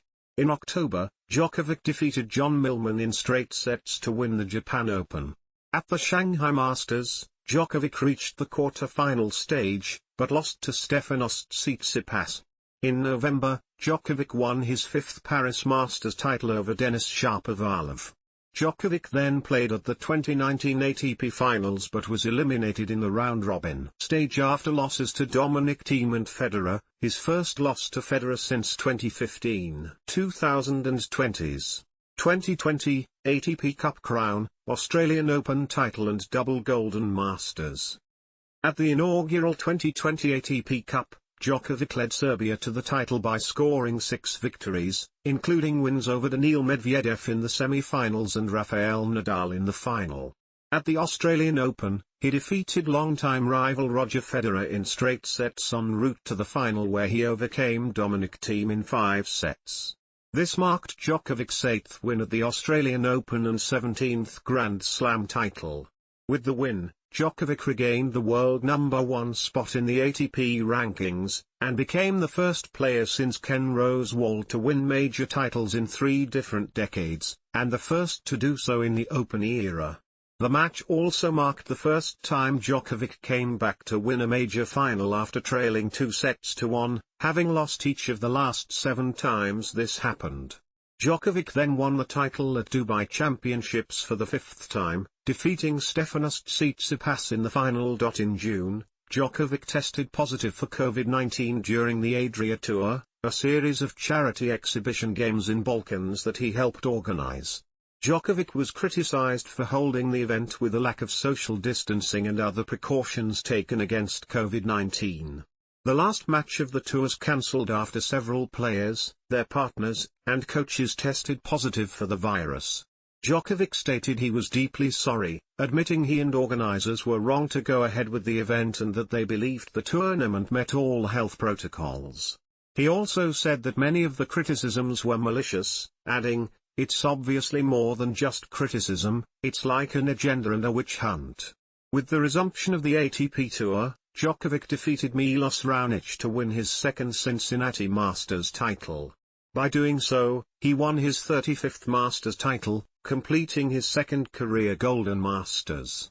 In the fourth round of the US Open, Djokovic was defaulted after accidentally hitting a line official in the throat with a tennis ball during his fourth-round match against Pablo Carreño Busta. The United States Tennis Association docked Djokovic all ranking points he would have earned at the tournament and fined him the prize money that he would have won had the incident not occurred. On the 21st of September, Djokovic moved past Pete Sampras for the second most weeks spent as the world number one player. Djokovic next won a record 36th Masters title and his fifth in Rome, defeating Diego Schwartzman in the final. At the rescheduled French Open, Djokovic lost in straight sets to Rafael Nadal in the final. Djokovic then played at the Vienna Open, where he was upset in the quarter-finals by Lorenzo Sonego in straight sets. In the ATP Finals, Djokovic lost to Daniil Medvedev in the round-robin, but defeated Alexander Zverev and Diego Schwartzman. He then lost his semi-final match to Dominic Thiem. On the 21st of December, Djokovic reached his 300th career week as the number one singles tennis player. 2021, major titles on all surfaces, historic double career slam and number one records. Djokovic began his 2021 season by playing for Serbia as the defending champions in the ATP Cup, but the nation was eliminated in the group stage despite Djokovic winning both his singles matches. He then went on to win his 18th major title and record-extending 9th title at the Australian Open, over Daniil Medvedev in the final. On the 1st of March, Djokovic equaled Federer's Open-era record of 310 weeks at world number one, and subsequently surpassed it. Djokovic next played at the Monte Carlo Masters, where he lost his third-round match to Dan Evans. Djokovic then played at the Serbia Open, losing a lengthy three-set semi-final to Aslan Karatsev. At the Italian Open, Djokovic defeated Stefanos Tsitsipas in a three-set epic played over 2 days in the quarter-finals, and Lorenzo Sonego in the semi-finals, but lost in a three-set final to Rafael Nadal. At the French Open, Djokovic advanced to the final after defeating Rafael Nadal in a four-set semi-final epic. It marked only Nadal's second loss to Djokovic, and third loss overall, at the event. In the final, Djokovic came back from 2 sets down to defeat Stefanos Tsitsipas in 5 sets. He became the first player in the Open era to win a major after coming back from a 2-set deficit in 2 separate matches. Djokovic also became only the third man to win all 4 singles majors at least twice, and the first to do so in the Open era. At the 2021 Wimbledon Championships, Djokovic recorded the 100th grass court win by reaching the semi-finals, and defeated Matteo Berrettini in the final to claim his 6th Wimbledon title and equal Federer and Nadal's all-time record of 20 men's singles major titles. Djokovic became the second player to win majors on 3 different surfaces in the same year, achieving a surface slam, and the 5th man in the Open era to achieve the Channel Slam, winning the French Open and Wimbledon in the same year. Djokovic opened his summer hard-court season at the Tokyo Olympics, where he sought to improve on his bronze medal result from Beijing 2008. However, he lost in the semi-finals to Alexander Zverev, and then to Pablo Carreño Busta in the bronze medal match. Djokovic also competed in mixed doubles partnering Nina Stojanovic. The pair lost in the semi-finals to Aslan Karatsev and Elena Vesnina, then withdrew from their bronze medal match against WTA singles number 1 Ashley Barty and John Peers, with Djokovic citing a shoulder injury. Djokovic then entered the US Open vying to be the third man in history to achieve the Grand Slam in men's singles. In the third round, Djokovic faced Kei Nishikori and lost the first set, but won the next 3 sets to advance. He repeated this pattern against Jenson Brooksby and Matteo Berrettini. In the semi-finals, he defeated Alexander Zverev in 5 sets, to advance to his record-equaling 31st major final. There, he faced Daniil Medvedev but lost in straight sets, ending his chances of achieving the Grand Slam. At the Paris Masters, Djokovic defeated Hubert Hurkacz to reach the final, which secured the year-end number 1 ranking for the 7th time, breaking Pete Sampras' all-time record. In the final, he avenged his US Open loss to Daniil Medvedev to win his 6th Paris Masters title and record 37th ATP Masters title overall. At the 2021 ATP Finals, Djokovic was defeated in the semi-finals by Zverev. Djokovic finished the season by leading Serbia to the semi-finals of 2021 Davis Cup Finals, where they lost to Croatia. Travel restrictions, Wimbledon title, record 38th Masters and year-end championship. Australian Open controversy. Djokovic was set to begin his 2022 season by participating in the ATP Cup in Sydney but pulled out. In order to play at the Australian Open, where he was a 3-time defending champion, the Victorian government required all players to be vaccinated against COVID-19 or have a medical exemption. Djokovic was one of a handful of players and staff to be granted a medical exemption by Tennis Australia and the Department of Health in Victoria. It was later revealed that Djokovic tested positive for COVID-19 on the 16th of December 2021, which was used as the basis for his exemption. Djokovic had been granted a visa to enter Australia on the 18th of November 2021. He travelled to Melbourne on the 5th of January but was detained by the Australian Border Force after they determined that he did not meet the entry requirements for an unvaccinated traveller. Djokovic disclosed that a member of his support team ticked a box on his application form stating he had not travelled abroad 2 weeks before he left for Australia. However, he had been to Spain at that time. His visa was cancelled and he was held in an immigration detention hotel for several days awaiting a court hearing. On the 10th of January, the Federal Circuit and Family Court of Australia ordered his release and awarded costs, ruling that the visa cancellation process undertaken by Australian border officials was flawed on the basis that they did not give Djokovic sufficient time to contact his lawyers and tennis authorities before his official interview. The Australian government conceded that the cancellation was unreasonable in circumstances. On the 14th of January 2022, Alex Hawke, Australia's Minister for Immigration, Citizenship, Migrant Services, and Multicultural Affairs, exercised his ministerial powers under Sections 133(c)(3) and 116(1)(i) of the Migration Act 1958 to cancel Djokovic's visa, citing health and good order grounds, on the basis that it was in the public interest to do so. Djokovic applied for a judicial review, but 3 Federal Court of Australia judges unanimously dismissed his application on the 16th of January, preventing his participation in the 2022 Australian Open. Djokovic said he was extremely disappointed with the decision but accepted the ruling, and flew out of Australia to Dubai that night. Because he was removed using ministerial powers under the Migration Act, he is now barred from returning to Australia for 3 years, although each visa application is reviewed on its merits. As of November 2022, this visa ban has been overturned by the recently elected Immigration Minister Andrew Giles. In February, Djokovic gave an interview to the BBC regarding his deportation from Australia, stating he is willing to forego career records by sticking to his principles of free choice and not having the COVID-19 vaccine. In May, he admitted that the court battle and his deportation from Australia took a major toll on him. He said, "The amount of pressure and everything that I was feeling in the first few months of the year, as much as I have felt pressure in my life and my career, that was something really on a whole different level." After Australia, Djokovic entered the Dubai Championships in February, where vaccination was not required for entry. He was upset in the quarter-finals by eventual finalist Jiří Veselý, resulting in him conceding his world number 1 ranking to Daniil Medvedev. This marked the first time a man outside of the Big Four was ranked singles world number 1 since Andy Roddick in February 2004. Djokovic withdrew from both the Indian Wells Masters and the Miami Open, due to the United States forbidding unvaccinated foreign travelers.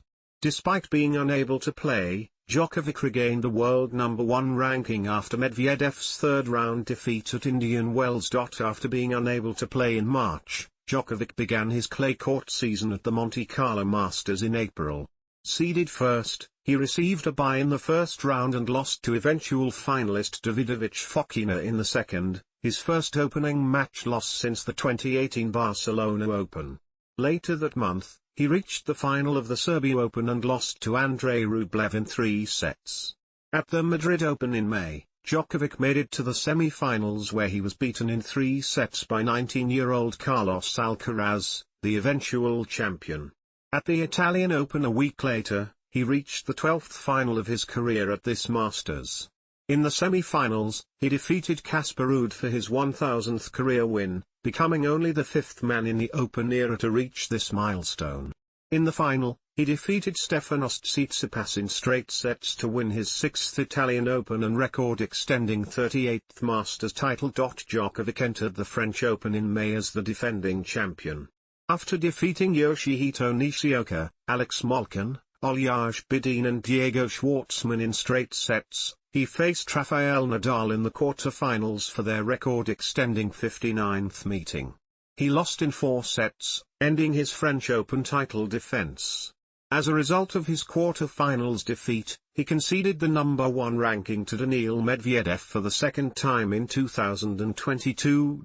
With his first-round win at the Wimbledon Championships against Kwon Soon Woo, Djokovic became the first player in history, male or female, to win 80 matches at all 4 majors.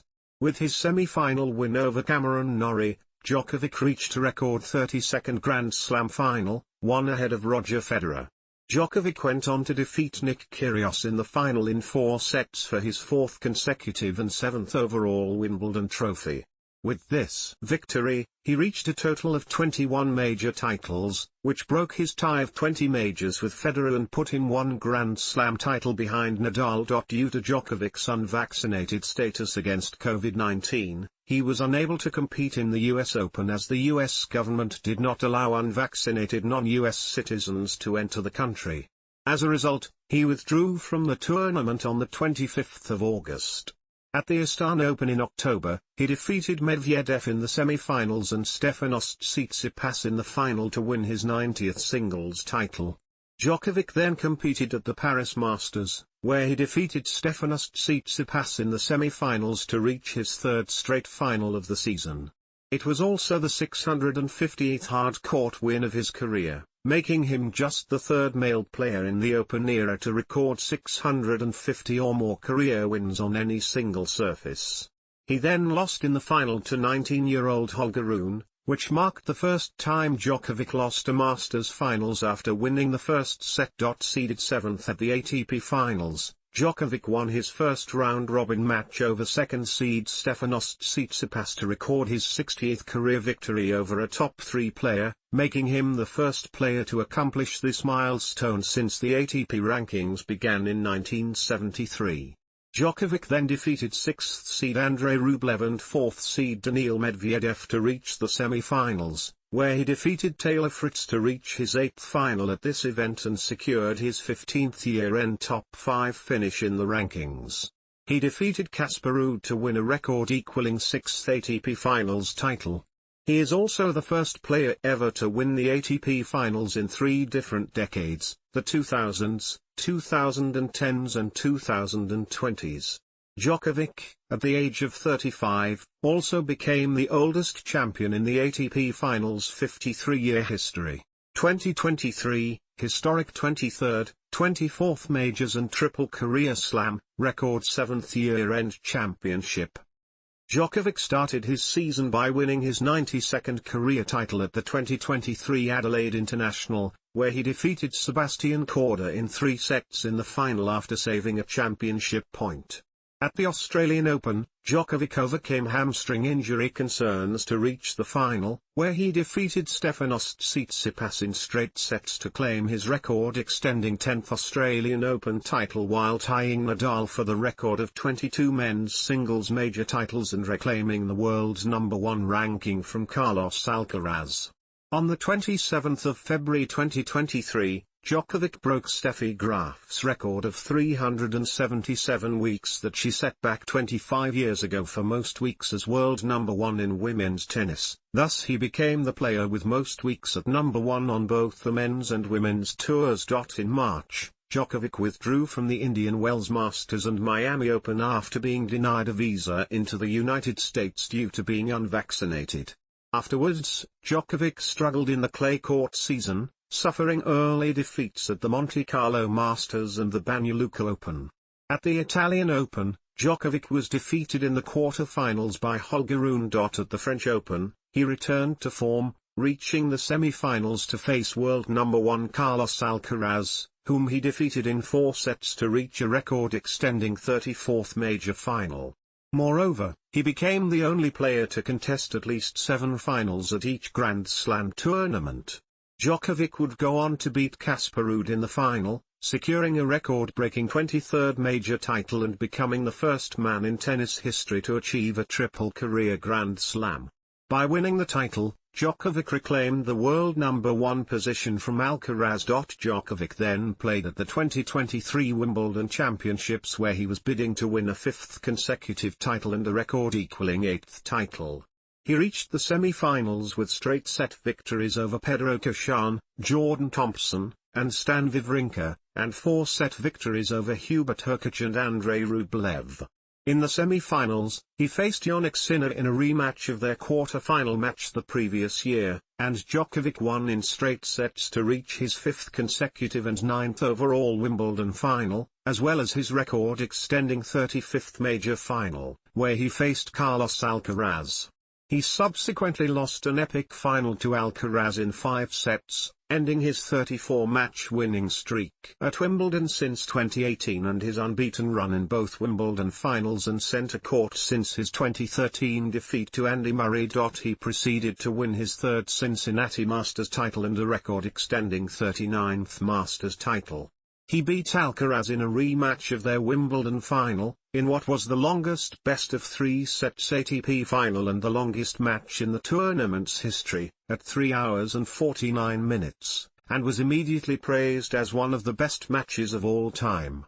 He won the match from a set down and down a break in the 2nd set, along with saving a championship point in the 2nd set tiebreaker. Djokovic called it one of his toughest matches, and said it did feel like a Grand Slam final, even more than that, to be honest. Djokovic compared the intensity and toughness of the match to his 2012 Australian Open final match against Rafael Nadal. Djokovic then played at the US Open, where he dropped only 2 sets en route to the title, both to his fellow countryman Laszlo Djere in a win from 2 sets down in the 3rd round. By reaching a 47th men's singles major semi-final, Djokovic surpassed Roger Federer's Open-era record. By reaching the final, Djokovic matched Federer's record of reaching all major finals in a season 3 times. In the final, he faced Daniil Medvedev in a rematch of their 2021 US Open final. Djokovic defeated Medvedev in straight sets to win his 4th US Open title and a record-extending 24th men's singles major title overall, also equaling Margaret Court's all-time record of major singles titles by either sex. Djokovic became the oldest US Open men's singles champion in the Open era, at 36 years and 111 days, and became the first man to win 3 majors in a season 4 times. By winning his first-round match, Djokovic guaranteed that he would reclaim the world number 1 position from Alcaraz at the end of the tournament. With Djokovic reaching the final and winning, at the time, he had won 1/3 of all majors he played in and reached the final in half of the majors he played in. After a 6-week break, he returned to the tour at the Paris Masters, where he won his 2nd-round match over Thomas Martín Echeverry in his 1289th career match, surpassing Rafael Nadal for the 4th most in the Open era. He beat defending champion Holger Rune in a rematch of the previous year's final in the quarter-finals, going on to defeat Grigor Dimitrov in the final to win his record-extending 7th Paris Masters title and 40th Masters overall. With his first round-robin match win over Rune at the 2023 ATP Finals, Djokovic secured the year-end world number 1 for a record-extending 8th time. He later defeated 2nd seed Alcaraz in the semi-finals to reach his 9th final at this event, where he beat home favourite Jannik Sinner to win a record-breaking 7th ATP Finals title. This victory saw him become the first world number 1 to win this event since Andy Murray in 2016. Despite playing in only 12 tournaments, Djokovic led the tour in titles won with 7, the most he has claimed in a season since 2016.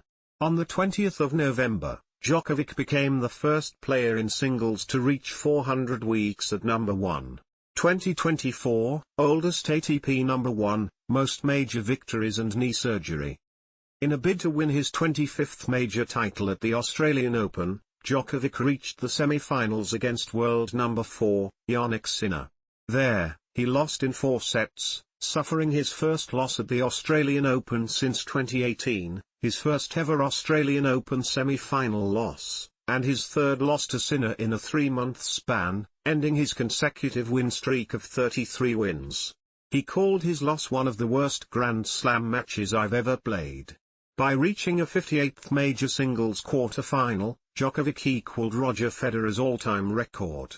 Despite the loss, he retained the world number 1 ranking. In March, Djokovic returned to the Indian Wells Masters, for the first time since 2019, but was upset in the third round by lucky loser and world number 123 Luca Nardi, in 3 sets. Nardi became the lowest-ranked player to defeat Djokovic in any Masters 1000 tournament or Grand Slam event in his career. At the 2024 Monte Carlo Masters, Djokovic advanced to the semi-finals, but was defeated by Casper Ruud in 3 sets.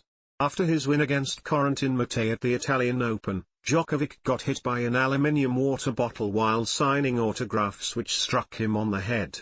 He then lost to Alejandro Tablo in straight sets in the third round. At the 2024 Geneva Open, where he was a late wildcard entry, he reached his 1,100th career win on his 37th birthday after defeating Yannick Hanfmann in the second round.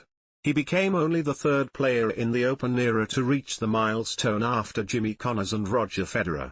With a 1,100 to 218 win-loss record, at 83.5% he recorded the best winning percentage for a man in the Open era.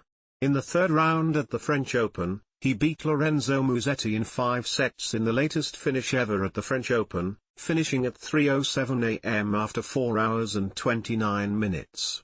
By winning his 4th round match against Francisco Cerundolo, Djokovic surpassed Federer for the most Grand Slam wins, 370 to Federer's 369, and most Grand Slam quarterfinals, 59 to Federer's 58.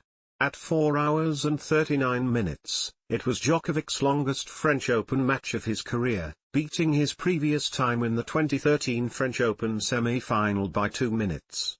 Djokovic, however, suffered a right knee injury during the second set of the match, which the next day forced him to withdraw before the quarter-finals due to him tearing his medial meniscus in his right knee. Due to this, he lost the number 1 ranking to Sinner. Rivalries. Djokovic has a winning record against all of his top contemporaries, including his fellow Big Three counterparts, Roger Federer and Rafael Nadal. Rafael Nadal. Djokovic and Rafael Nadal rivalry is the most prolific in men's tennis in the Open era. The two have faced each other 59 times, including in all 4 major finals, with Djokovic leading 30-29 overall. Djokovic leads on hard courts 20-7 while Nadal leads on clay 20-8, and they are tied on grass 2-2. Djokovic is the only player to have beaten Nadal in all 4 majors. He is also the player with the most victories over Nadal on clay, beating him twice at the French Open and all 3 clay court Masters events, notably in 2013 Monte Carlo Masters where he ended Nadal's run of 8 consecutive titles. Djokovic has 2 streaks of 7 victories against Nadal, in 2011-2012 and 2015-2016.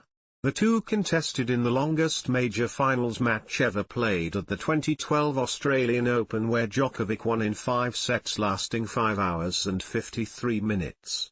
Other classics they played include the 2009 Madrid Masters semi-final, 2011 Miami Masters final, the 2013 French Open semi-final, 2018 Wimbledon semi-final, and the 2021 French Open semi-final.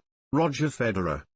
Djokovic and Roger Federer rivalry is considered to be one of the greatest rivalries in tennis history. They faced each other 50 times, with Djokovic leading 27-23, including 13-6 in finals, not including a 2014 walkover in favor of Djokovic.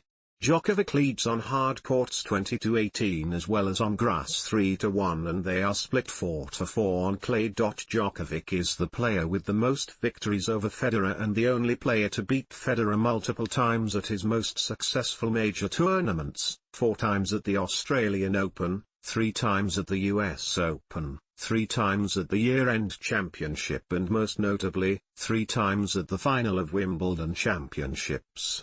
Their most recent final was at the 2019 Wimbledon, where Djokovic won in 5 sets in what became the longest final in Wimbledon history. Other notable matches they contested are the 2014 Wimbledon and 2015 Wimbledon finals, along with semi-finals at the 2010 US Open, 2011 US Open, 2011 French Open, and 2018 Paris Masters. Andy Murray. Djokovic and Andy Murray have met 36 times, with Djokovic leading 25-11. Djokovic leads on hard courts 20-8 and 5-1 on clay, while Murray has won the 2 matches played on grass. Djokovic and Murray are one of 2 pairs to have met in each of the 4 major finals, other pair being Djokovic and Nadal. The 2 are almost exactly the same age, with Murray being a week older than Djokovic, so they progressed through the ranks of the junior circuit together, and Murray was the winner of the first match they ever played as teenagers at Les Petites in 2001. They were the 2015 and 2016 year-end top 2 players in the world, with the battle for the 2016 year-end number 1 only being decided in the final of the World Tour Finals, which was won by Murray in straight sets. One of their most notable matches was a 3-set thriller at the final of the 2012 Shanghai Masters, in which Djokovic saved 5 championship points to win his first Shanghai Masters title and end Murray's 12-0 winning streak at the event. Tennis pundits have classified many more of their matches as instant classics, such as the 2011 Italian Open semi-finals, the 2012 Australian Open semi-final, 2012 US Open final, the 2015 semi-final and 2016 final at the French Open, and the 2017 Qatar Open final. Stan Wawrinka. Djokovic and Stan Wawrinka have met 27 times, with Djokovic leading 21-6. Although this rivalry is lopsided in favor of Djokovic, the 2 have contested numerous close matches, including 4 5-setters at the majors. Wawrinka and Djokovic have met in 3 consecutive Australian Opens, with each match going to 5 sets, and a 5-setter in the US Open. In the 2013 Australian Open 4th round, Djokovic won 12-10 in a 5th set, with the match being considered one of the best ever played. At the 2013 US Open semi-finals, Djokovic won 6-4 in the 5th set. At the 2014 Australian Open quarter-finals, Wawrinka won 9-7 in the 5th. Wawrinka's win broke Djokovic's run of 14 consecutive major semi-finals, and ended a 28-match winning streak, and Wawrinka went on to win his first major title at the tournament. Djokovic got revenge the next year at the 2015 Australian Open, winning 6-0 in the 5th set. At the 2015 French Open final, Wawrinka defeated Djokovic in 4 sets to claim his second major title. Later that year, Djokovic beat Wawrinka at the Cincinnati Masters and Paris Masters. At the 2016 US Open, Wawrinka beat Djokovic in a major final for a second time. Despite Djokovic's 21-6 overall record against Wawrinka, Wawrinka leads Djokovic 3-2 in ATP finals, 2 of which in major finals. During Djokovic's run of 13 major finals from the 2014 Wimbledon Championships through the 2020 Australian Open, his only 2 losses were to Wawrinka. Contrary to most high-profile rivalries, the pair have also played doubles together. Juan Martín del Potro. Djokovic and Juan Martín del Potro met 20 times, with Djokovic leading 16-4. Djokovic won their first 4 meetings, before back-to-back victories for del Potro at the 2011 Davis Cup and their bronze medal match at the 2012 Summer Olympics in straight sets. Djokovic won the next 4 matches before he lost to del Potro at the 2013 Indian Wells Masters, where the Argentine made his second career Masters final. Djokovic got the upper hand on the rivalry once again by winning 2 of the most important matches between them to date, an epic 5-setter at the 2013 Wimbledon Championships semi-finals, which was the longest Wimbledon semi-final at the time, and a thrilling three-setter at the 2013 Shanghai Masters final. Del Potro upset Djokovic in the first round at the 2016 Rio Olympics in Rio en route to the final. In 2018, Djokovic defeated Del Potro in 3 close sets in the final of the US Open, which was the first Grand Slam final for Del Potro since his 2009 US Open victory. They played their last match at the 2019 Italian Open quarter-final, which Djokovic won in a dramatic three-setter after saving 2 match points. Jo-Wilfried Tsonga. Djokovic and Jo-Wilfried Tsonga met 23 times, with Djokovic leading 17-6. Their first meeting was in the final of the 2008 Australian Open, which Djokovic won in 4 sets to win his first major singles title. Tsonga got revenge in their next meeting at the majors, the 2010 Australian Open quarter-finals, winning in 5 sets after Djokovic fell ill during the match. Djokovic then won their next match at the 2011 Wimbledon semi-finals to advance to his first final there, claiming the world #1 ranking for the first time in the process. They met again in the quarter-finals of the 2012 French Open, which Djokovic won in 5 sets after over 4 hours. They then played a further 3 matches in 2012, in the quarter-finals of the Olympics, the final of the China Open, and in the round-robin stage of the ATP Finals, with Djokovic winning all of them in straight sets. Their final major meeting was in the second round of the 2019 Australian Open, which Djokovic won in straight sets. Dominic Thiem. Djokovic and Dominic Thiem have met 12 times, with Djokovic leading 7-5. They have met 4 times at the majors, splitting them evenly 2-2, and 3 times at the ATP Finals, with Thiem leading 2-1. The two have contested numerous close matches, with each of their last 4 meetings ending with a deciding set, including 2 5-setters at the majors. This streak started with a grueling 4-hour, 5-set epic stretched across 2 days in the semi-finals of the 2019 French Open, which Thiem won to end Djokovic's quest for a second Noel Slam. They then played in the round-robin stage of the 2019 ATP Finals, which Thiem won in a deciding set tiebreaker. This was followed by the 2020 Australian Open final, which Djokovic won in 5 sets, while their last match, the semi-finals of the 2020 ATP Finals, was won by Thiem in 3 sets. Daniil Medvedev. Djokovic and Daniil Medvedev have met 15 times, with Djokovic leading 10-5. They have contested 4 Grand Slam matches, with Djokovic leading 3-1. Their first Grand Slam match came at the 2019 Australian Open 4th round, which Djokovic won in 4 sets. Their next 3 encounters at the majors came in finals, with Djokovic winning the 2021 Australian Open and the 2023 US Open finals, and Medvedev winning his first major title at the 2021 US Open against Djokovic in the final, also ending Djokovic's quest for a calendar year Grand Slam. Medvedev replaced Djokovic as the world #1 player when he rose to the top ranking for the first time in February 2022. All 3 Grand Slam finals between Djokovic and Medvedev were straight-set wins. The second set of the 2023 US Open, which Djokovic eventually won in a tiebreaker after a grueling 104-minute battle, was one of the longest sets in US Open history. Stefanos Tsitsipas. Djokovic and Stefanos Tsitsipas have met 13 times, with Djokovic leading 11-2. Their first meeting took place in the 3rd round of the 2018 Rogers Cup, with the then 19-year-old Tsitsipas, ranked number 27, pulling an upset over Djokovic in 3 sets. Djokovic avenged this loss by beating Tsitsipas in the 2019 Madrid Open, but Tsitsipas then won their next match in the quarter-finals of the 2019 Shanghai Masters to bring their head-to-head to 2-1 in his favor. Djokovic then won all of their next 10 matches, among them are the 2020 French Open semi-final, the 2021 Italian Open quarter-final spread over 2 days, the 2021 French Open final which saw Djokovic coming back from 2-0 down to win his second French Open title, the 2022 Italian Open final, and the 2023 Australian Open final, where the two were competing for the world's #1 ranking. Carlos Alcaraz. Djokovic and Carlos Alcaraz have met 5 times, with Djokovic leading 3-2.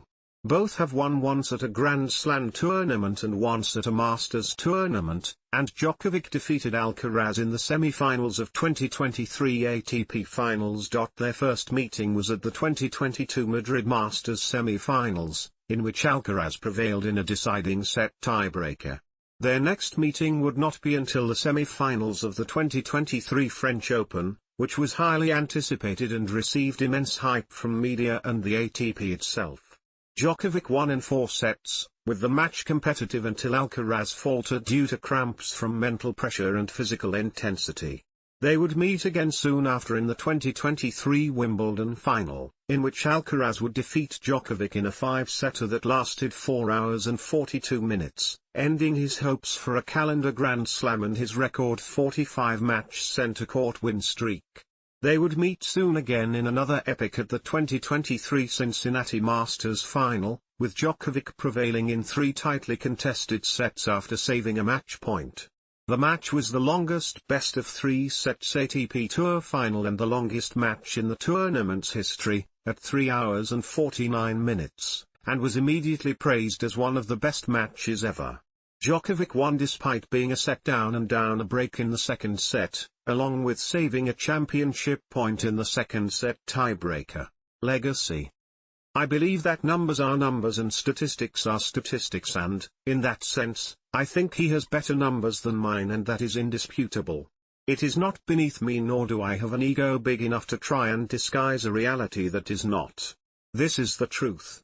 The rest are tastes, inspiration, sensations that one player or the other may transmit to you, that you may like one or the other more. I think that with respect to titles, Djokovic is the best in history, and there is nothing to discuss in that. Rafael Nadal, on Djokovic's legacy shortly after he won the 2023 US Open for his 24th Grand Slam. Djokovic is regarded by many observers, tennis players and coaches as the greatest tennis player of all time, primarily for his achievements across all top-level tournaments of the men's professional tour in addition to his time spent with the world #1 ranking. Many media outlets, including Reuters, Sports Illustrated, ESPN, Marca, Tennis World USA, Australian Broadcasting Corporation, and Sporting News have named Djokovic the greatest male tennis player in history. Djokovic has won a record 71 big titles, including an all-time record of 24 Grand Slam titles, and holds the most weeks at #1, the most wins over top 5 and top 10 ranked players, has won all major and masters events and the year-end championships at least twice, which has not been done by another player once, and has a winning head-to-head record over his greatest rivals in one of the strongest eras of tennis. Former world #1 Daniil Medvedev labeled Djokovic the greatest tennis player in history after winning his first major title at the 2021 US Open over Djokovic. Pat Cash emphasized that Djokovic is one of 2 players who beat Rafael Nadal at the French Open, which he considers to be the biggest challenge in tennis.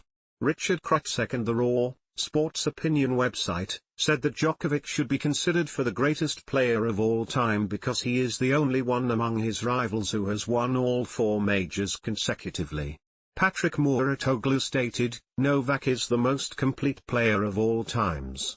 That enables him to find the solution to most of the problems on court and this, on every surface. It explains why he is now in the best position to become the GOAT. Rafael Nadal has praised Djokovic's peak level of performance, stating in 2011, when he went 0-6 against Djokovic for the season, that probably the highest level of tennis that I ever saw.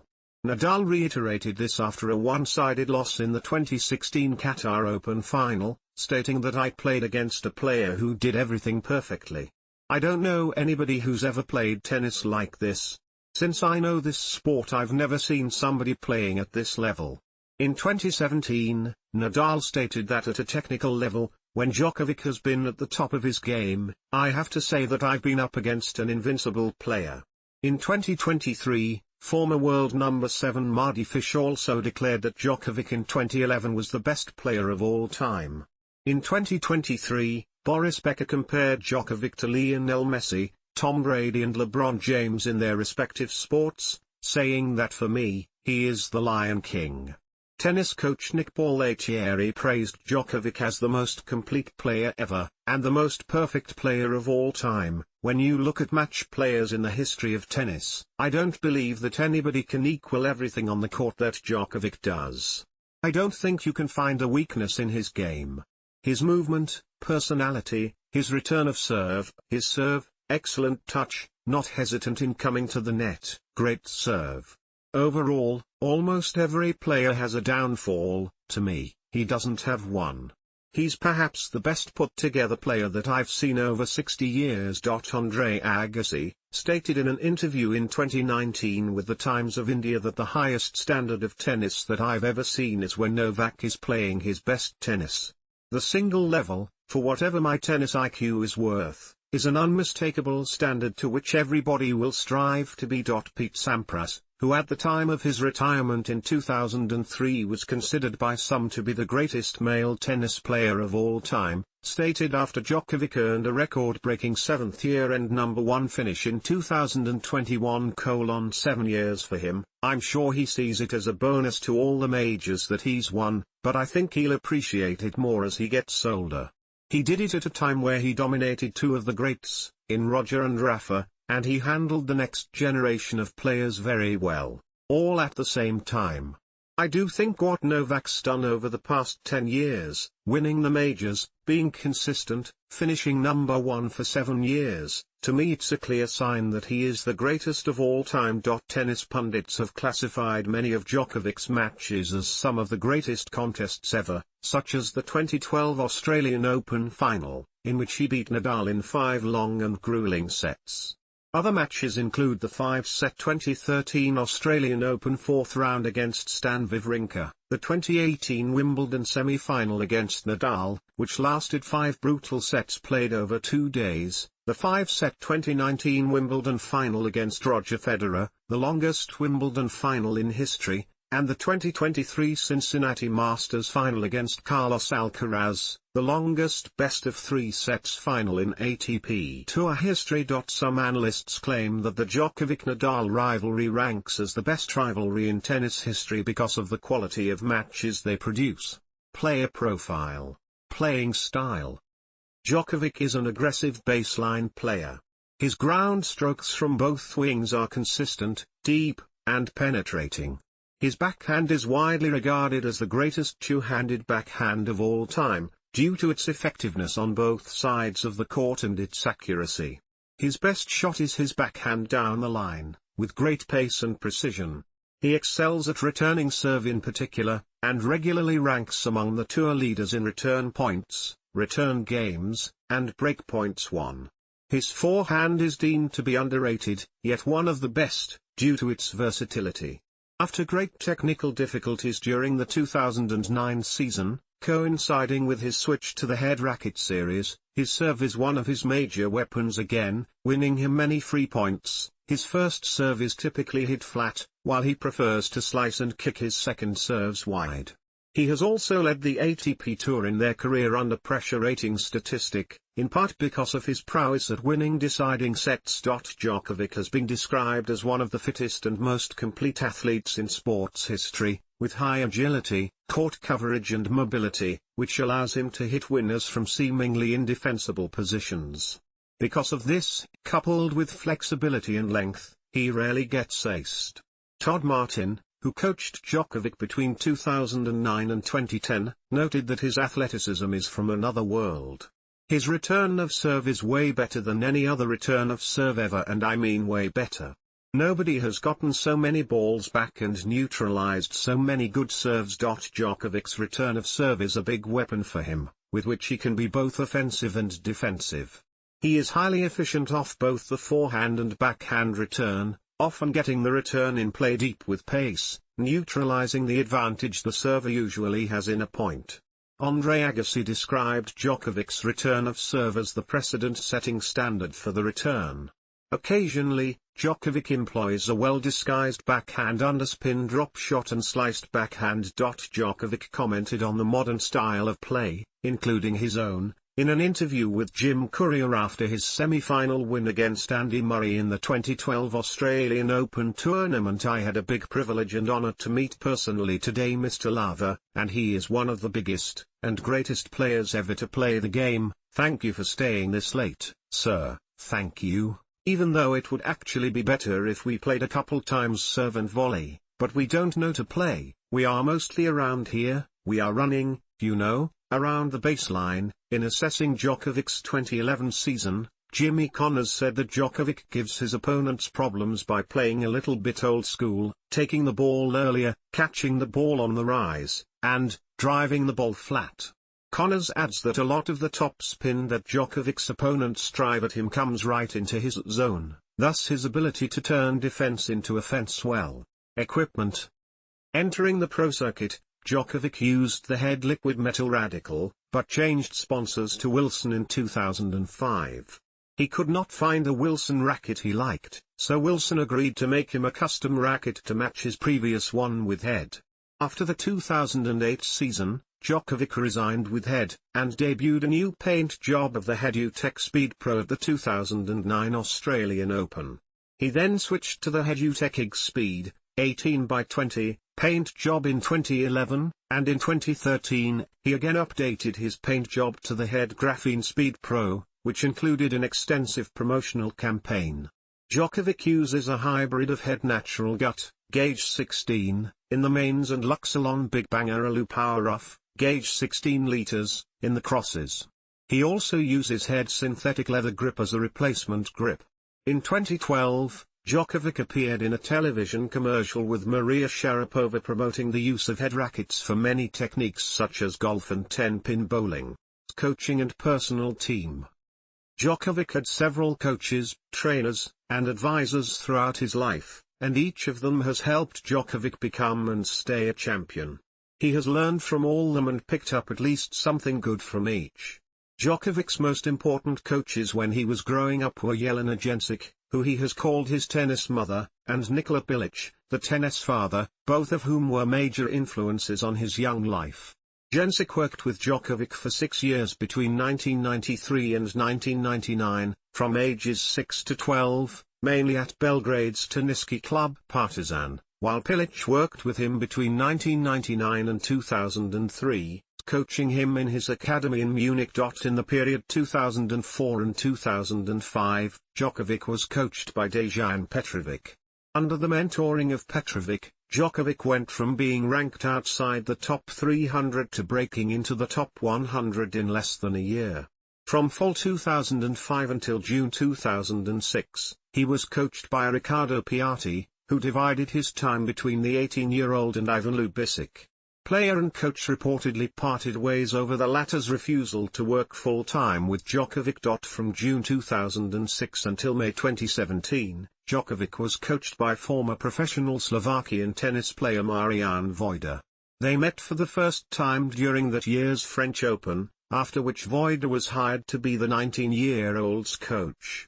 On occasion, Djokovic employed additional coaches on a part-time basis. In 2007, during the spring hardcourt season, he worked with Australian doubles ace Mark Woodford with specific emphasis on volleys and net play, while from August 2009 until April 2010 American Todd Martin joined the coaching team, a period marked by his ill-fated attempt to change Djokovic's serve motion. From early 2007 until 2017, Djokovic worked with physiotherapist Miljan Amunovic, who had previously worked with football team Red Star Belgrade, and NBA players, such as Vladimir Admanovic. From the fall of 2006, Djokovic had an Israeli fitness coach, Ronan Biga, but the two parted ways during the spring of 2009. Djokovic decided to make a change after identifying his conditioning as a weakness in his game following continual losses to Nadal. In April 2009, ahead of the Rome Masters, Djokovic hired Austrian Gebhard Filgrich, formerly worked with Thomas Muster, to join the team in fitness coach capacity. In 2008, Djokovic hired Italian agent Edoardo Artoldi and his management team, which includes his wife, Elena Capellaro, to oversee the huge operation that runs around him. They met when Djokovic signed a contract with the Italian clothing brand Sergio Tacchini, where Artoldi was working at the time. Despite taking a lead role as an agent and business manager, Artoldi has acted like a father figure in Djokovic's camp. During an interview with Italian outlet SBS in 2019, Artoldi explained that, together with his wife, they have tried to create the atmosphere that Djokovic needed while on tour because he missed his family while traveling. Djokovic's relationship with Artoldi has had its challenging moments, as he screamed at Artoldi and brother Marco to leave his box during the final of the 2023 Adelaide Open. In July 2010, before the Davis Cup clash away at Croatia, Djokovic made another addition to his team, Igor Sitojevic, a Serbian nutritionist and proponent of traditional medicine living in Cyprus, who influenced Djokovic's diet. A gluten-free diet appeared to have worked as Djokovic began feeling stronger, quicker, and much more fit. After Djokovic's Wimbledon win in July 2011, Sitojevic left the team. After retiring from professional tennis in August 2011, Serbian player Dusan Vemic joined Djokovic's team as the assistant coach and hitting partner for Novak. The collaboration ended before the 2013 US Open. Likewise, Djokovic's childhood friend and former junior doubles partner Bojan Božović also briefly served as a hitting partner for Novak in late 2014, shortly after Božović had opened his academy. Due to Božovic's height and strong serve, Djokovic specifically practiced his returns with him, most notably for the 2014 Paris Masters final against Milos Raonic, a player with a powerful serve. Six-time major champion and former world number 1 Boris Becker, who had mostly worked as a television pundit for BBC Sport and Sky Sports since retiring from playing in 1999, was announced as Djokovic's new head coach in December 2013. According to Djokovic, the Becker appointment was done with input from the player's existing head coach Marian Vojta, who reportedly wanted to spend more time with his family and was looking to have his coaching workload somewhat reduced. For Becker, in addition to working alongside Vojta, the job entailed special emphasis on Grand Slam tournaments, as Djokovic felt he missed out on winning a couple of majors over the previous 2 seasons due to a lack of mental edge in the final stages of those tournaments. Becker's first tournament coaching Djokovic was the 2014 Australian Open. On the 5th of May 2017, Djokovic confirmed that he had come to a mutual agreement to terminate his coaching relationship with Vojta, as well as Phil Grich and Amanovic. In a statement on his website, Djokovic cited the reasons for the personnel shakeup. Novak and the team members decided to part ways after a detailed analysis of the game, achieved results in the previous period, and also after discussing private plans of each team member. Despite the fantastic cooperation so far, Djokovic felt he needed to make a change, and to introduce new energy in order to raise his level of play. Djokovic reunited with Marian Vojta in April 2018 for the Monte Carlo Masters. On the 30th of June 2019, Djokovic confirmed that he also added former world number 2 and Wimbledon champion Goran Ivanisevic to his coaching team. In late 2021, Djokovic decided to play fewer tournaments due to both his age and his desire to mainly focus his energy on the Grand Slam championships, and as such, he decided to be with a smaller team that had only one coach, and he chose Ivanisevic due to Vojta's reluctance to coach just one player only at the majors. Djokovic and Vojta thus parted ways for a second time in December 2021, but it was only made public in March 2022, when both announced that Vojta would no longer coach Djokovic and that it was an amicable and mutual decision. Vojta promised to remain his biggest support on and off the court. Djokovic said on Twitter, "What a journey, Marian. 15 years." In addition to Ivanisevic as his new coach, Djokovic also added fitness trainer Marco Panici and hitting partner Carlos Gomez Herrera, a retired tennis player with whom he had been friends for around 15 years, while also keeping physiotherapist Miljan Amanovic. In late 2023, Djokovic decided to end his professional long-term association with Eduardo Artoldi's management team, who had been with him since 2008, stating that "I'm now at a stage where I'm entering a new chapter about the off-court approach. In a heartfelt message of gratitude for them, Djokovic stated, "My appreciation and love for you too personally goes beyond any professional relationship. What you did for me and my family privately and the amount of care and empathy you had all these years, especially towards my wife and kids, is something very special for me and I will never forget that." Off the court. Philanthropy. In 2007, Djokovic founded the Novak Djokovic Foundation. The organization's mission is to help children from disadvantaged communities grow up and develop in stimulating and safe environments. The foundation partnered with the World Bank in August 2015 to promote early childhood education in Serbia. His foundation has built 50 schools as of April 2022 and are building their 51st, and supported more than 20,800 children and over 1,000 families. Djokovic participated in charity matches to raise funds for the reconstruction of the Aloud Tower, as well as to aid victims of the 2010 Haiti earthquake and the 2010-11 Queensland floods. Starting in 2007, he has established a tradition of hosting and socializing with hundreds of Kosovo Serb children during Davis Cup matches organized in Serbia. Djokovic was selected as the 2012 Arthur Ashe Humanitarian of the Year, for his contributions through the foundation, his role as a UNICEF National Ambassador and other charitable projects. In August 2015, he was appointed a UNICEF Goodwill Ambassador. During the 2014 Balkans floods, Djokovic sparked worldwide financial and media support for victims in Bosnia and Herzegovina, Croatia and Serbia. After winning the 2014 Rome Masters, Djokovic donated his prize money to the flood victims in Serbia, while his foundation collected another $600,000. Following his 2016 Australian Open victory, Djokovic donated $20,000 to Melbourne City Mission's early childhood education program to help disadvantaged children. After the COVID-19 pandemic spread to Serbia in March 2020, he and his wife announced that they will donate €1 million for the purchase of ventilators and medical equipment to support hospitals and other medical institutions. He also made a donation to Bergamo, Italy, one of the worst affected Italian provinces, as well as to Novi Pazar, Serbia, and North Mitrovica, Kosovo. Sponsorships and business ventures. Djokovic endorses Serbian telecommunications company Telekom Srbija and German nutritional supplement brand Fitline. On turning professional in 2003, Djokovic began wearing Adidas clothing. At the end of 2009, Djokovic signed a 10-year deal with the Italian clothing company Sergio Tacchini after Adidas refused to extend his clothing contract, choosing instead to sign Andy Murray. Tacchini doesn't make shoes, so Djokovic continued with Adidas as his choice of footwear.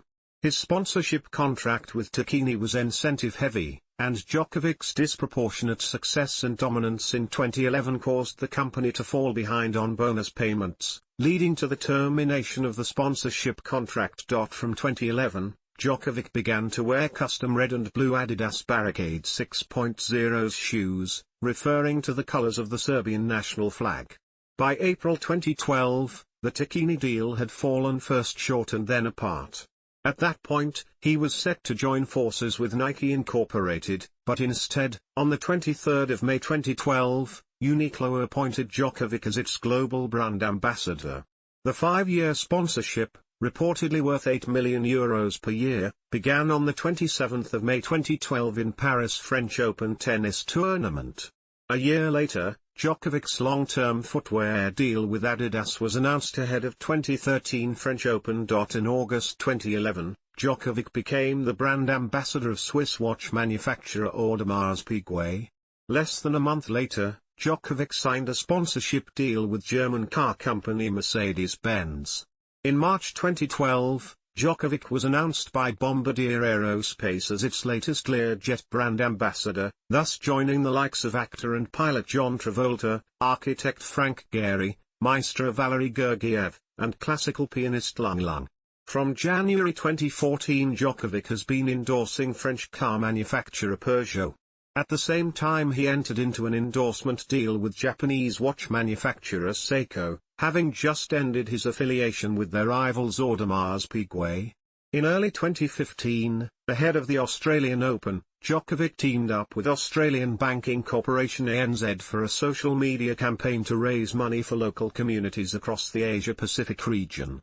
At the same time, his partnership with Jacobs Creek, an Australian wine brand owned by Orlando Wines, was announced in regards to the production and distribution of Made by Film series, a documentary-style content meant to show a side of Novak not seen before as he recounts never-before-told life stories from Belgrade, Serbia, celebrating what has made him the champion he is today.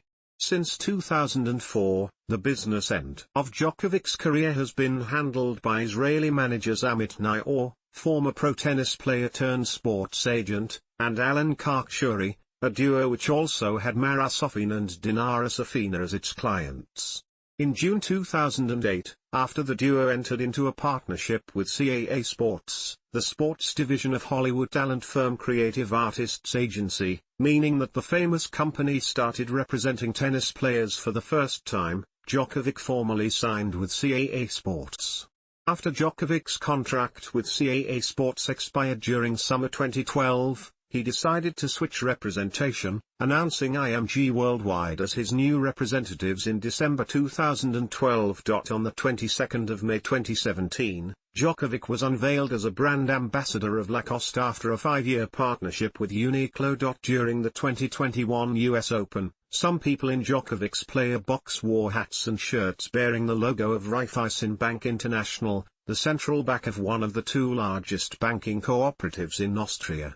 In April 2021, Djokovic became a brand ambassador for RBI and its subsidiaries in Central and Eastern Europe. The bank will help to support Djokovic's tennis academy in Belgrade. Djokovic did not wear the RBI logo, but he did wear on his shirt the logo of UKG, an American workforce management and human resource management company. People in his box wore the logo on hats as well. UKG lists Djokovic as one of their sponsored athletes. Investments. In 2005, as Djokovic moved up the tennis rankings, he began venturing into the business world.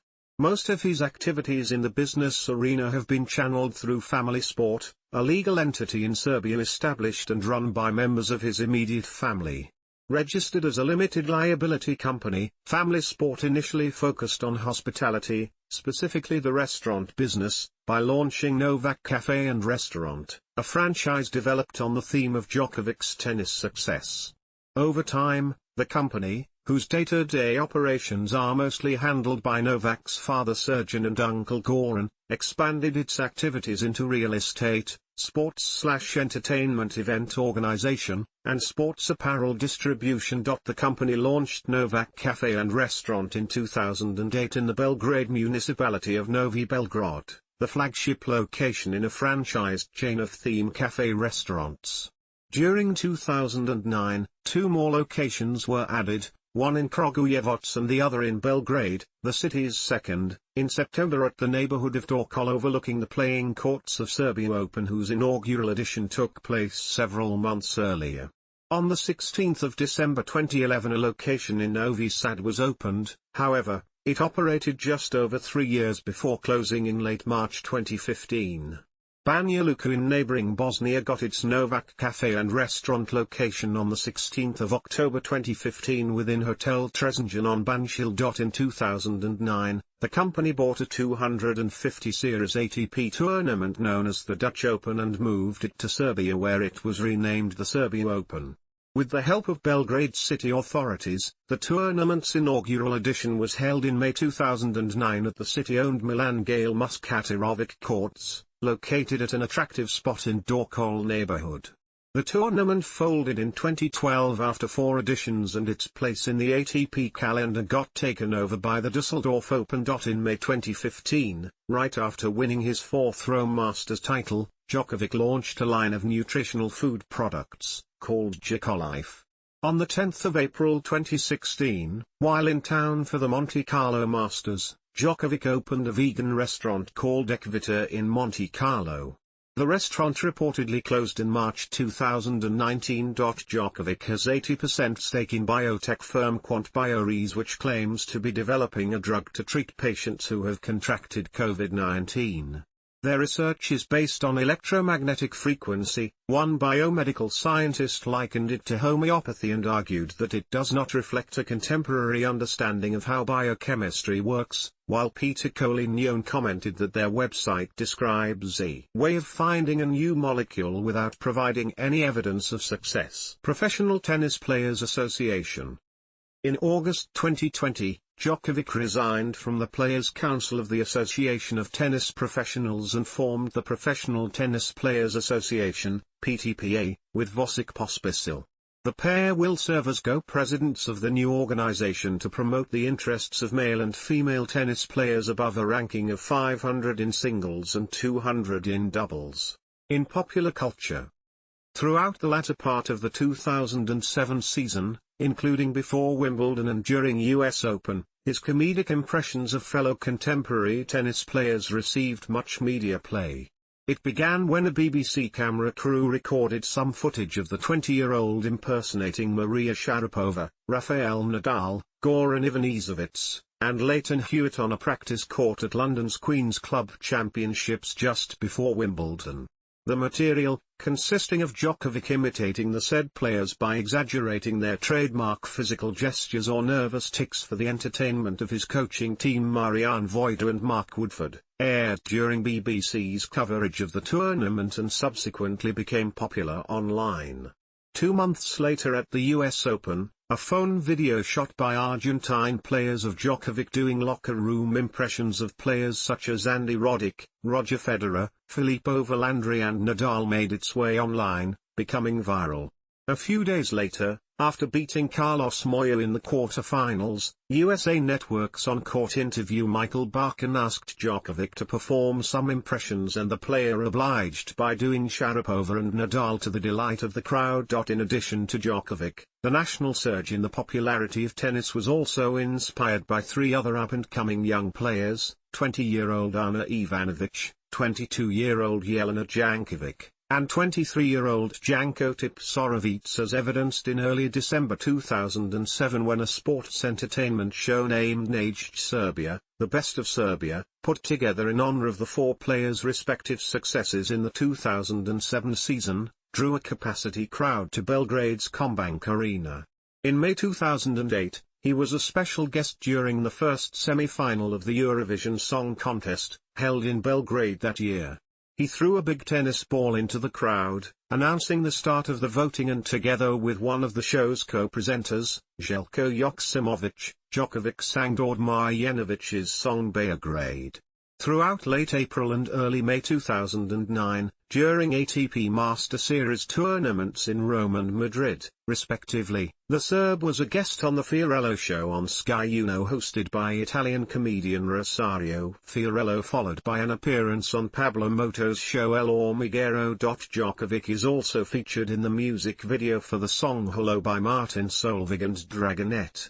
The video, filmed at Stade Roland Garros, shows Solveig facing off against Bob Sinclair, another DJ, in a tennis match. When the referee calls a crucial ball out, Djokovic enters the arena and convinces the referee otherwise. In 2010, the Serbian blues rock band Zona B recorded the song The Joker, dedicating it to Djokovic. On the 25th of June 2011, at the Serbian National Defense Council's 17th Congress in Chicago, Djokovic was unanimously awarded the Order of Serbian National Defense in America I class, the highest decoration of the SND. The order was given to the 24-year-old for his merits on the international sports scene and his contributions to the reputation of Serbs and Serbia around the world.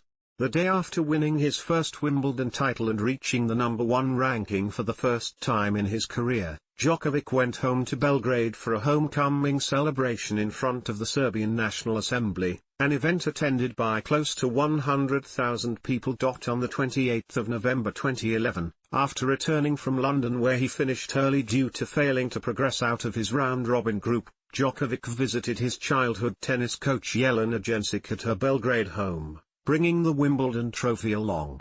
The meeting, reportedly their first in more than 4 years, was recorded by 2 television crews, a Serbian one shooting for Alexander Gajsk's show Agapi on Studio B television and an American one from CBS television network filming material for Djokovic's upcoming piece on 60 Minutes. The next day, the 29th of November 2011, on invitation from film producer Avi Lerner, Djokovic was part of the high-budget Hollywood movie production The Expendables 2 in a cameo playing himself that was shot in a warehouse in the Bulgarian capital of Sofia. However, his bit part was later cut out of the final version of the movie. In March 2012, he was profiled on the CBS show 60 Minutes by their correspondent Bob Simon. He was named amongst the 100 most influential people of 2012 by Time magazine. Djokovic has been a guest on late-night talk shows, such as The Tonight Show with Jay Leno, Vese sa Ivanom Ivanovichim, Conan, Late Night with Jimmy Fallon, Late Show with David Letterman, The Late Show with Stephen Colbert, The Jonathan Ross Show and The Ellen DeGeneres Show. In April 2021, a team of Balkan biospeleologists named a recently discovered freshwater snail species Travuornigana djokovici after Djokovic. In 2022, a book titled Facing Novak Djokovic, a compilation of interviews with ATP players who described in detail what it's like to compete against Djokovic, was published. In 2022, Nikola Vasovic, a research associate at the University of Belgrade, announced that a new species of beetle in the genus Duvalius recently discovered near the town of Ljubovija, Serbia, had been named Duvalius djokovici after Djokovic. Djokovic appears in the 2024 documentary Federer, 12 Final Days about Roger Federer's final tournament before his retirement, the 2022 Lava Cup. Views on diet, medicine and science.